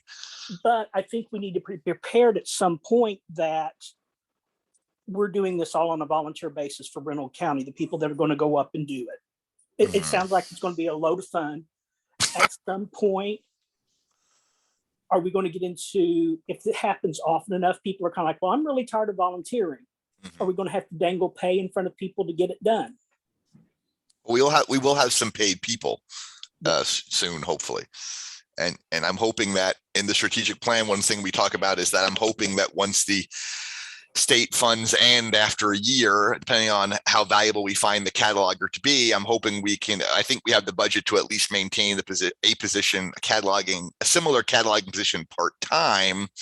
But we would, of course, depending on the value to the consortium, it'd be great to at least attempt to figure out a way to maintain the position, either try and work with the state library or trying to find other grants or something, but at least at a part-time. So we would have at least 2 part-time employees, the director, who I can't call a director, whose name eludes me, and then the cataloger part-time. At those 2 positions, we will have that staff. So what I hope this document doesn't become is something that we created and then put in a folder somewhere and never look at again, because what should be happening is the consortium cataloger, the not a director, part-time, not a director, and then the president and the board of Missouri Evergreen should be consulting this document on a regular basis and using it to guide what they're doing each year over the next 5 years. I don't think it all needs to be done in a year, for certainly it's not going to be, and it can't be. But ideally, what will happen at the end of a 5-year period is that we will look back on this document and everything in it will be stuff we have already done. So I hope that it is regularly visited, if it's approved, regularly visited and used as a kind of a working document for our 2 new employees, or not employees, but contracted employees. Use it as a way to guide what they're doing. I hope. It's a great document, and I do commend the strategic plan committee, because it is a good document. Well, thank you, Kate. I'm surprised to hear from anybody on the cataloging committee. Well, especially since that one little sentence was changed. It's excellent. I wish what I'm really glad is that we have this document that's how many pages? I don't know how many pages it is. How many pages is that? Six-page document, and that one sentence we put in there on purpose just to distract everyone's attention to that, so they ignored all the rest of it, so that was the one focus. And then we changed that, and then they approved the whole document. That's what I wanted to do. I wanted to just kind of draw people's attention to one thing, and then the rest of it could just slide under the radar. Well, I read the whole thing. Oh, okay. That didn't work. Despite that sentence, yes. That didn't work. Okay, well, it was worth a shot. It's worth a shot. It was a strategy of ours. So any other questions? Sorry, Steve. Oh, no, that's fine.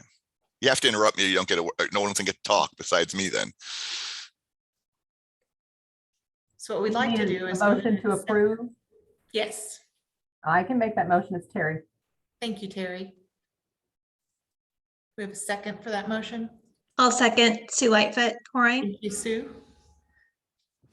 Any other discussion? Has the new language been added to this document, to the one you sent out, Shannon? Did you add your language to that? Yes, I did. Okay, just making sure I didn't look at it again. Any further discussion? That was a lot of work to see. Our committee worked. Not only did we work hard, but we even lost 2 members. Originally we had Tanya from Trails on, and then she left because she left her job. And then we got Candy Warren on, and then she left. And then we decided we're not going to even replace that position because we just can't keep on replacing over and over again. So we had attrition on our committee. That's how grueling it was. We met like every week for months. If there's no further discussion, I'll say all those in favor. Aye. Aye. Aye. Any opposed? Aye. Thanks, everyone. That's awesome. Thank you so much.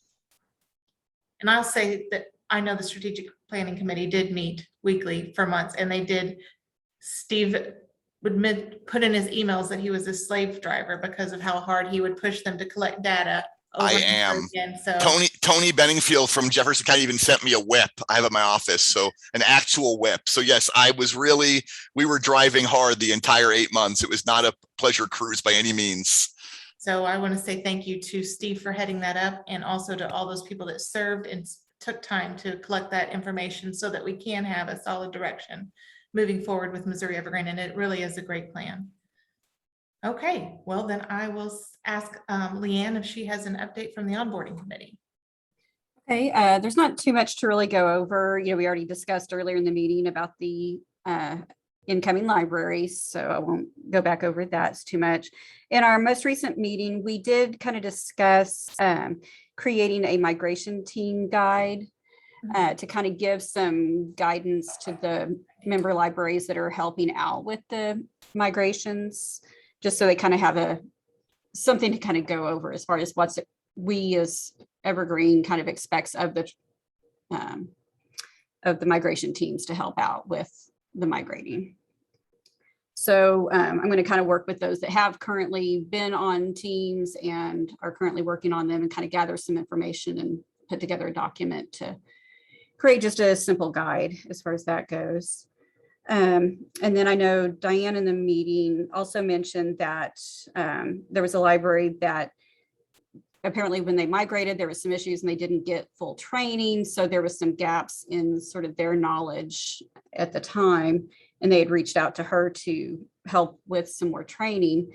So that kind of brought up discussion of having some supplemental training on, maybe a quarterly basis or something, to kind of offer topics to kind of update the libraries. And even those that have been with us for a long time, maybe just kind of refreshing with the changing of staff and directors and such too. So we're kind of looking into that. And then I know you put on the agenda about the new workflow for the Go Live Day. We'll include a day of call with the library and having a trainer on standby if there are issues from, with Equinox. Yes, so Equinox reached out and they wanted to give us an update on how they've tried to identify gaps in Go Live Day implementations. And that's what they wanted to be sure the membership was aware that they did identify that as a whole. And so to close that hole, they are doing a day of call with that library with the entire Equinox migration team. And in addition to that, they have the trainer on standby. So if there's questions from that library, the trainer will be available to them immediately to answer those questions. And so that's the processes they've adjusted in order to address those issues from our libraries in the past when go live days didn't go as smoothly as we hoped they would go. So, but yeah, other than that, I don't really have anything else. If there's any questions or comments on things.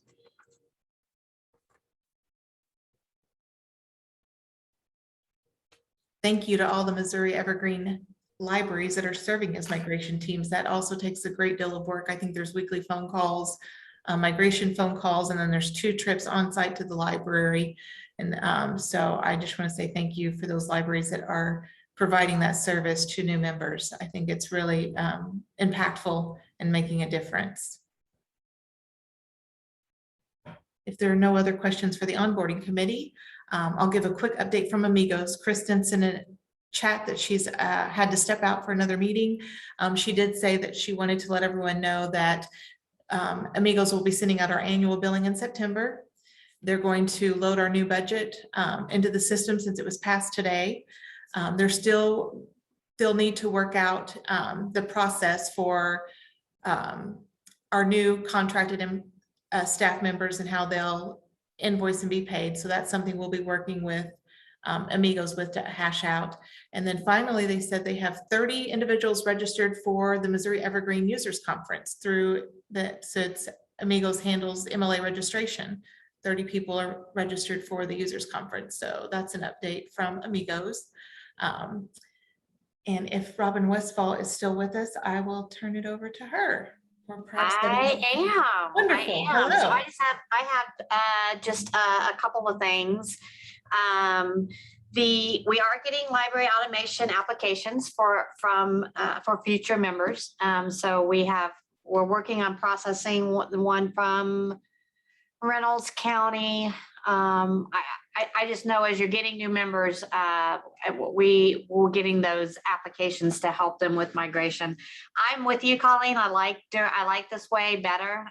It does allow the libraries to put in those additional costs and get those costs covered through the grant. And I'm glad to hear it makes things easier for you as well as the grant writer. I also want to say that I appreciate that the consortium has changed the fee structure. I think it helps align with our goals, and I think your goals as well, that we make this as affordable as possible for all of the members. So thank you for doing that. We are in the process of doing a 5-year evaluation. This evaluation looks both forward and backwards. So some of you may be contacted directly by Quality Metrics and specifically talking about Missouri Evergreen. Missouri Evergreen was in our last, specifically mentioned in our last 5-year plan. And so we're going to be evaluating that. And then of course, we'll be looking forward to our next 5-year plan. And this is how we have used and will continue to use LSTA funds. When we create the new plan, everything really has to align in some way with that plan. And so it's important that we have your input when we're looking at what the next 5 years look like, and as well as evaluating how we managed how Missouri Evergreen was in the 5-year plan before, and how we continue to manage that. So that's upcoming the next few months through, I think the report is actually due in March. So there'll be a lot of meetings in the next few months for that. We also have our ARPA projects, finally some of the statewide ARPA projects that we've sort of hinted on, but haven't been able to name vendors until we get contracts lined up. statewide projects. So please be looking out for that information. Debbie will be getting a new director orientation. So I know we have some fairly new directors on here as well, and you should have gotten an email about that.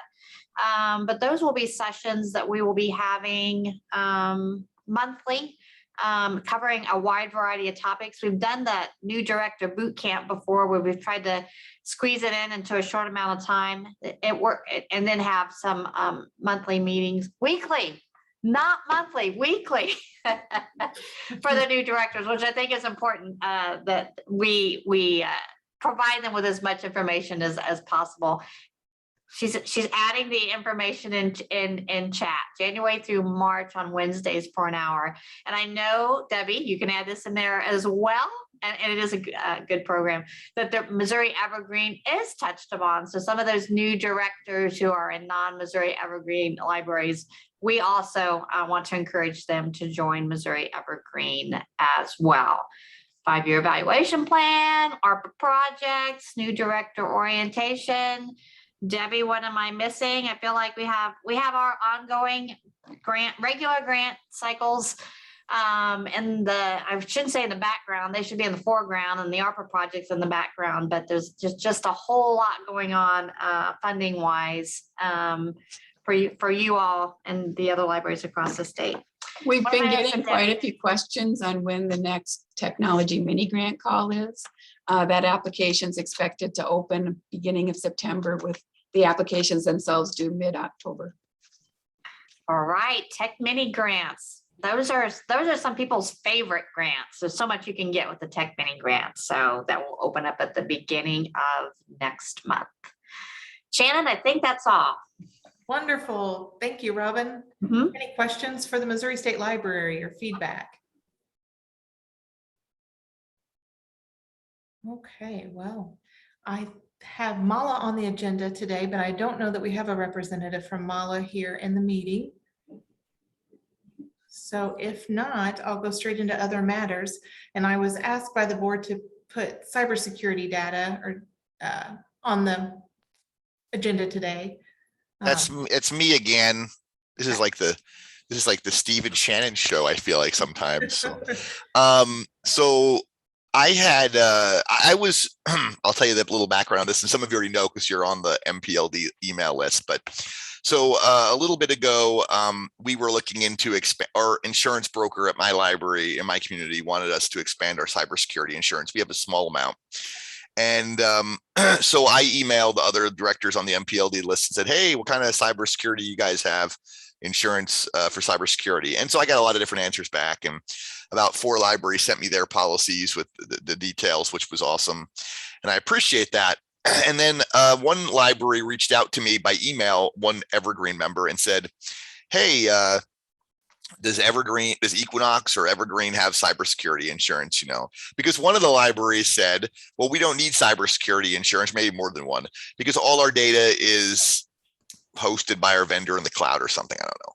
And I said, oh, well, Equinox has all our data in the cloud as well. I mean, there's of course the issue of the actual hardware and things, but they were referring to data, because some of the insurance covers things like if you have your data stolen or ransomed, and then they're trying to ask for a fee, like a ransom to get your data back. And so the data that was most important to a library is probably their patron data. And so the library said, well, how about Equinox? Does it have cybersecurity protection, obviously, probably, but insurance, or does Missouri Evergreen have it, or the individual libraries need to have it themselves? And I said, I don't have the answers to any of those questions, but it's a really good question, because, we have coverage for our hardware if it all got damaged, which would probably be $100,000 to replace all our computers and our servers in-house.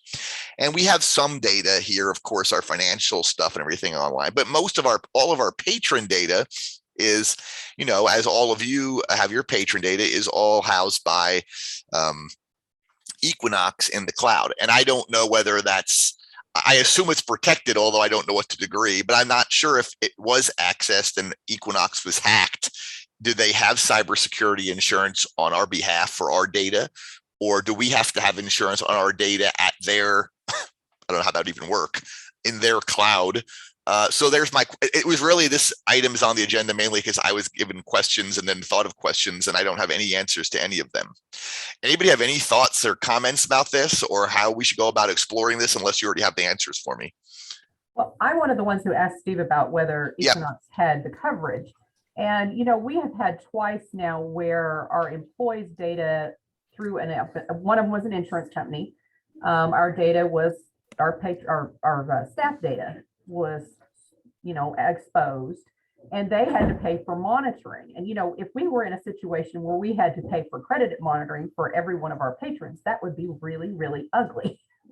So I guess that's where I'm going, is the cost associated with an exposure to our patron data. Harry, and honestly, when I heard that, I was like, oh, I don't think this is really a thing for libraries, maybe for businesses. But then Katie Hill from Cape Girardeau, the director there, told me that their city's data was hijacked and they had to pay a ransom. They paid a ransom, I think it was $100,000, to the hijackers to get their data back. So apparently it is a thing with public entities, even our sizes, because Cape certainly isn't gigantic.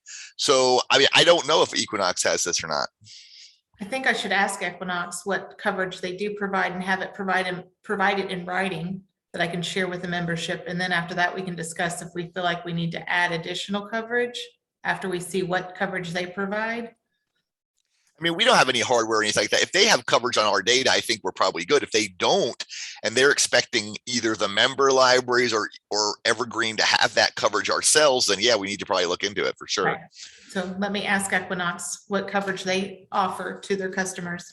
And then from there, we can make a decision what coverage we need to add if it's not already. Meredith just put in the chat that St. Louis Public Library had their data held for ransom a few years ago too. So apparently this is really a thing. I mean, I knew it was a thing with businesses, but I didn't know it was a thing with libraries. I actually think they target government entities in a way because of the way government entities manage that would be smart data. Probably. And we have our data from our local in-house data is in duplicate, triplicate, various places. So if our servers ransomed interior to us, I don't care. We'll just get a new server and redo because I have my data. But to me, it's the liability of exposure, less ransom, I guess, in my concern. Oh, Colleen said her school district got hit last year. Wow. I was unaware of all that. I guess I just didn't really realize this was a thing for such small entities, school districts in cities in small rural Missouri areas. I just didn't think that was a thing. I will say my husband is the network administrator at the local community college, and their college was hit last February. Wow. And the ransom they asked for was in the millions. Wow. And they didn't pay it. They rebuilt. They had to rebuild everything. Well, we better make sure our butts are covered. That's for sure then. So. Too bad we didn't think about this a decade ago. I mean, well, seriously, I mean, wow. Yeah, so they were offline for, I think 5 weeks. They had to cancel classes for 5 weeks while they rebuilt the system. Well, and I'm saying that my in-house data, not the patron or circulation and all that, is that we have it in duplicate, triplicate. What is Equinox? If Equinox's servers are ransomed, do they have our entire data in a different site? You would think it's in the cloud. You'd think I think whoever they have hosting the cloud backs it up for them. I think that's usually what happens. I think they run their own server clusters and they do have redundancy built in, and that's they do have a spec sheet about that, and I can send that. I don't know about cybersecurity insurance coverage, but I do have a document from them on what we have as far as failover safety nets and redundancies and things of that nature that they have built in so that you're not offline. It minimizes offline or downtime by doing that. And I'm sure they're very secure and they deal with lots of other states. I just hope that they're not thinking that we're supposed to, as a consortium, have cybersecurity insurance. I don't know if other consortia have that or not. Yeah, I don't know, but I'll ask and I'll have them send us something in writing so that we have it. That'd be awesome. Something else for Shannon to do. Great. Jeez, poor Shannon. It's just poor Shannon. Okay. So any other matters to come before the membership this morning? Yeah, one more for me. Sorry. I don't know if I want to bring this up. Oh gosh, it sounds like a nightmare. So I've heard from the last few years, from at least a few libraries that there's an increasing number of libraries that have issues with this Missouri Evergreen reciprocal agreement. I know I talked to Kathy Dame about it, I believe, and some other libraries that have said that it's creating problems for them, especially when they have libraries nearby them. You know, it was all fine and good when libraries were spread out across the state and people weren't near each other. It made it kind of the agreement almost pointless, but at the same time, it also didn't create problems. And now I guess it is creating some problems, especially with libraries using other libraries' cards. I know that's something that some libraries have told me about as well. And the reason is because, you know, right now, one of the great things about Evergreen is that you use your own policies for items you check out. So if I request something, as you all know, from Montgomery City, and they have a 4-week checkout period, but I have a 2-week checkout period, all my policies apply to that item. All well and good. If I charge fines and they don't, fines apply, whatever. However, when libraries are using each other, well, first of all, I'll jump back. Only I think like 6 or 8 of the 52 members have even signed on to the reciprocal agreement. I'll throw that out there first. But then, but the libraries that have joined treat all the libraries as if they have signed on to the agreement, which we haven't. You know, my library is not for these exact reasons. And so, so what happens is that if Montgomery City doesn't issue a separate card, as most libraries do, okay, is maybe 10, how many is that? 12 there, maybe a quarter of our consortium, maybe. So if Montgomery City doesn't issue a new Montgomery City card to one of my borrowers and instead just uses our card, then what can happen is, for example, is that if they accrue fines, even if my library does not accrue fines on our cards normally, fines will accrue on my card, and my staff gets this card and they're like, why are there fines on one of our cards? We don't charge fines. It's because the policies for Montgomery City are applying to the card. So that's and I know that's something I believe Kathy Dane was complaining about as well down in her area as well. I know Shannon and I have talked about it, and they've had issues now too. So I know Shannon talked about at one point in this over the winter of appointing a committee to look at the reciprocal borrowing agreement and to talk about all the problems that it's creating. And I said, well, I want to be on that, but I'm in the strategic planning committee right now, and it's really time consuming. I can't do that. But my request would be for a committee to be appointed temporarily, and I would love to be on that, to explore or talk about the reciprocal agreement and figure out what problems libraries are encountering with it, because I think it could be more widespread. Probably have to do a survey to find out, and then also figure out ways that it can be recommended that they address those problems. I would love to be on the committee. Jake, you would Great. want to be on the committee? Yes. I will say, I know. Because Jake's having problems too, I think, Jake, isn't that true? I'm not having problems. I'm actually all for it. And I've actually already got a list of other consortiums that use reciprocal borrowing. So I'm ready to go. Well, let me throw one more thing before I wrap this up on my end, at least. So I know a lot of other consortia around the country have, they either have a universal card that every library uses in the consortium. They have one card, or they do have agreements that like ours. But the difference is that those libraries often share circulation policies. So yeah, you're using one card, or you're having your agreement and you're exchanging items between libraries like that and using cards interchangeably, but everyone is following basically or generally the same rules. As you know, in our consortium, every member has its own rules. It's a free-for-all, which I actually support a lot. I think that's great. I want to have my own checkout time period. I want to have no fines. I want to do what I want to do here. So I get that, but it creates a problem when people are trying to use each other's cards and trying to apply this reciprocal agreement. So I agree with Jake. I like the concept. Unfortunately, we don't operate like most of those other consortia do. As we did our surveying data for our strategic planning committee, a lot of the other consortia around the country, the Evergreen consortia, have a lot more shared policies than we do, circulation policies. I'll I add think to issue. we operate a lot like Massachusetts Mars, and I'm trying to find it now because I've been looking, like I said, I've been compiling data knowing that this was coming. And I know there's a clause in there that says if you go to another library with your home library's card, you have to adhere by their policies. If you use it there, then it goes off their policies. there's So, a couple and of I think other that's things. the- Sorry, Jake, I didn't mean to cut you off. Go ahead. Oh, well, I know part of the issue is no other library around us allows for reciprocal borrowing. So our problem is like with Carthage, their circulation limit is 8. Our circulation limit's 12. These are the problems I'm talking about exactly.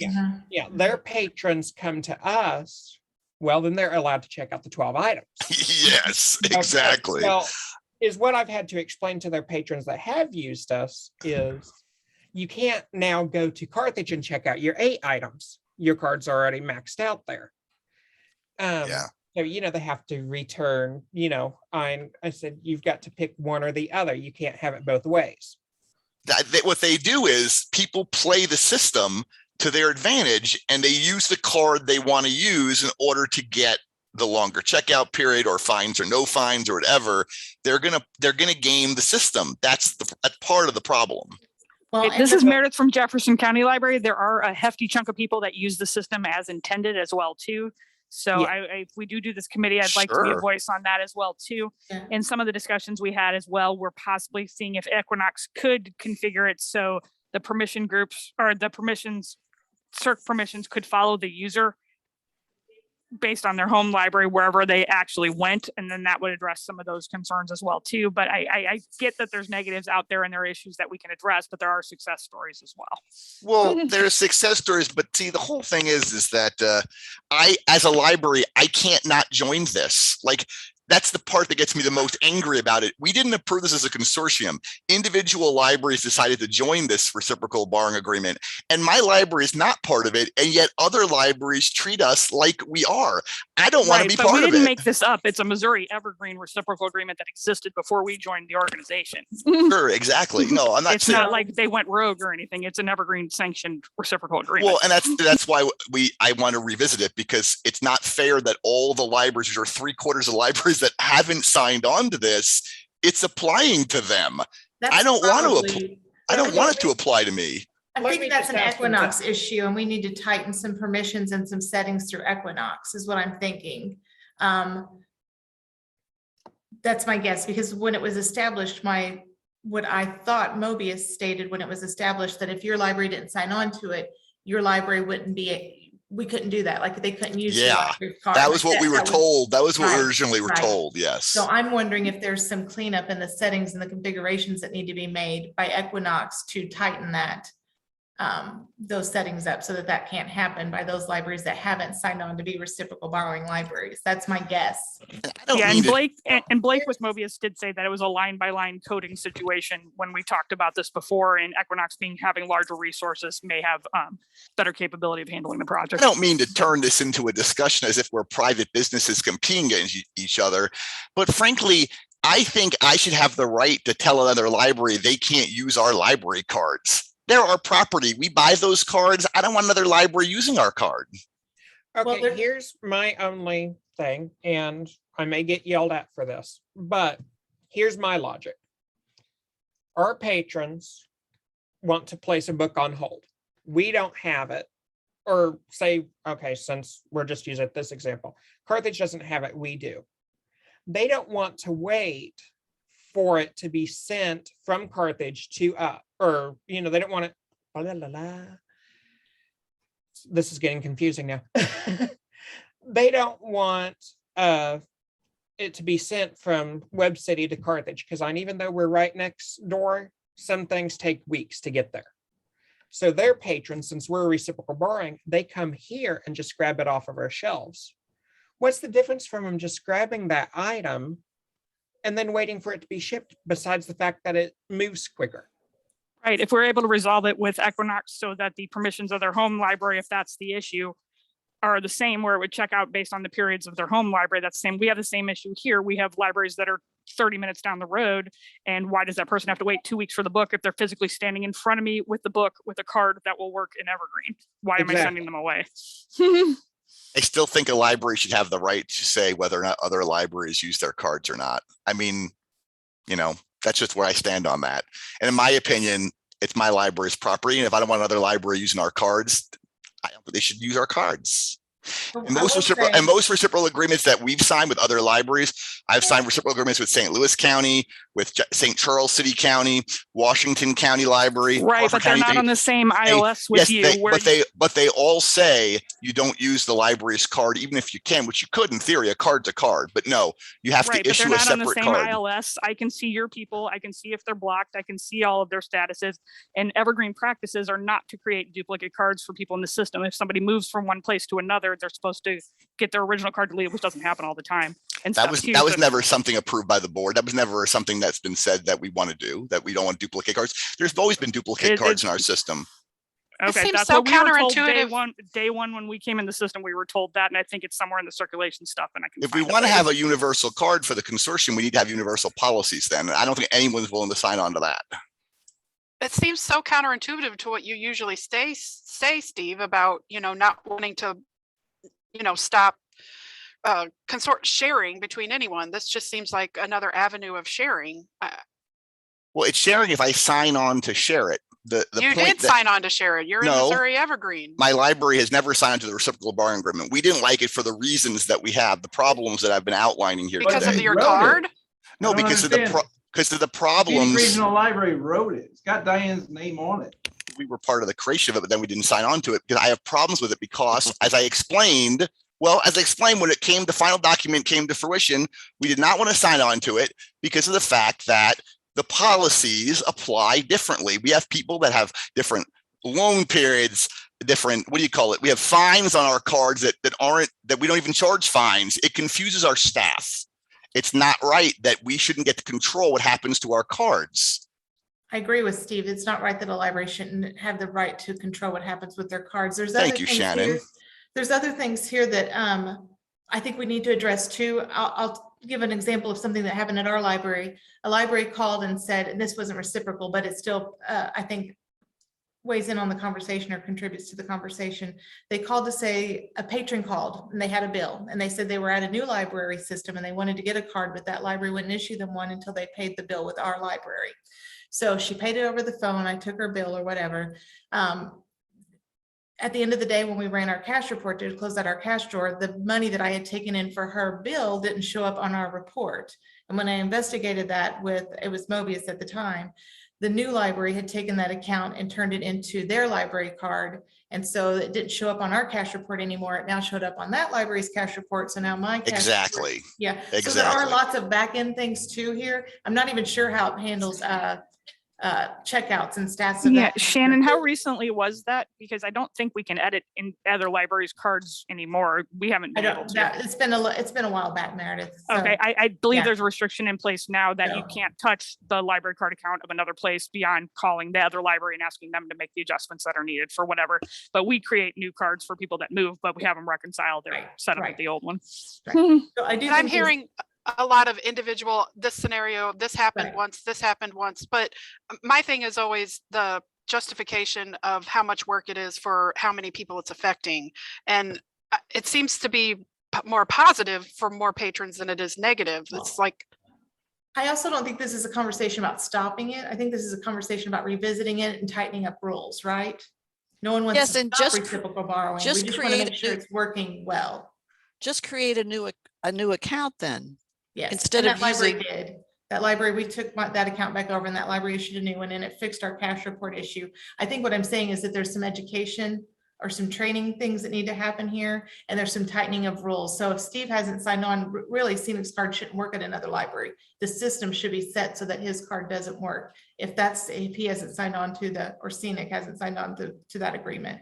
So I think that we should form a committee just to at least evaluate what the rules are and make sure the rules are working as we intended. And then if we need to modify any rules, that committee could look at that as well. So this, yeah, and I know the rules are not working as we intended for the other libraries, because the way Blake explained it under Mobius was it's an open door or it's a shut door. And once you sign on, everybody's cards are good with you. And that it was a line by line coding issue in order to put those restrictions that Steve is advocating for in place. And at that time, Mobius couldn't handle it. And it would have been a significant expense, but Equinox may be a different story for that and being able to make those coding adjustments at the time. But I know we had a lot of these same conversations when we did sign on to it for what the capabilities were and where those limitations were. And that's what it was at that time. So I definitely think a committee then to look into this, and I think Equinox should visit with that committee and talk about what the possibilities are so we can make sure we're functioning according to our reciprocal borrowing agreement. And if we need to update that document, I think it's pretty dated. So I think it's probably time to look at it and see if we need to update it. I think that's a good thing. I think that's probably smart practices, whether or not we were even having issues with the agreement. It's probably good to look at it every so often and make sure it's still working. So we'll go ahead and form that committee now. We have Steve Campbell. I know Jeff Trinkle had reached out earlier stating he wanted to serve. I have Jake Johnson. Are there any other? Meredith McCarthy? I'd like to serve on that committee, which I'm ex officio anyway, but is there anyone else that would like to serve on that committee? This is Stacy from Ray County, and I'd be interested in serving as well. Thank you, Stacy. Any others? I'll send an email out to the committee members at sometime early next week. And Tony Benningfield from Jefferson County indicated in the chat he would like to be on the committee. We don't both need to be on there. So if he's there to represent our interest, I'm happy to back down. Okay, thank you. I didn't see that. Thank you for telling me that, Meredith. Okay, so what we'll do is we'll go ahead and get that committee formed. I'll send out an email to the committee members, and I will ask Equinox to meet with us, to meet with the committee so that we know what the possibilities are as far as what the system can control. So we have a better understanding of what those rules can look like between those that sign the agreement and those that choose not to sign the agreement. Is there any other feedback or issues that you want to bring forward about reciprocal borrowing that you'd like the committee to address? Or would you like to send those to me later by email? I'll be sure I forward those to the committee if something comes up after this meeting. No? Okay. Are there any other matters to come before the membership this morning? I'm glad I can always get everyone. It's 9 minutes into the afternoon. I'm glad I can always get everyone's blood pressure up here. That's my job, right? Sue Lightfoot motions to adjourn. Thank you, Sue Lightfoot. Do I have a second for that motion? I'll second. Thank you, Jake. Woodson. All those in favor? Aye. Aye. Thanks so much, everyone. Have a wonderful rest of your week. You too.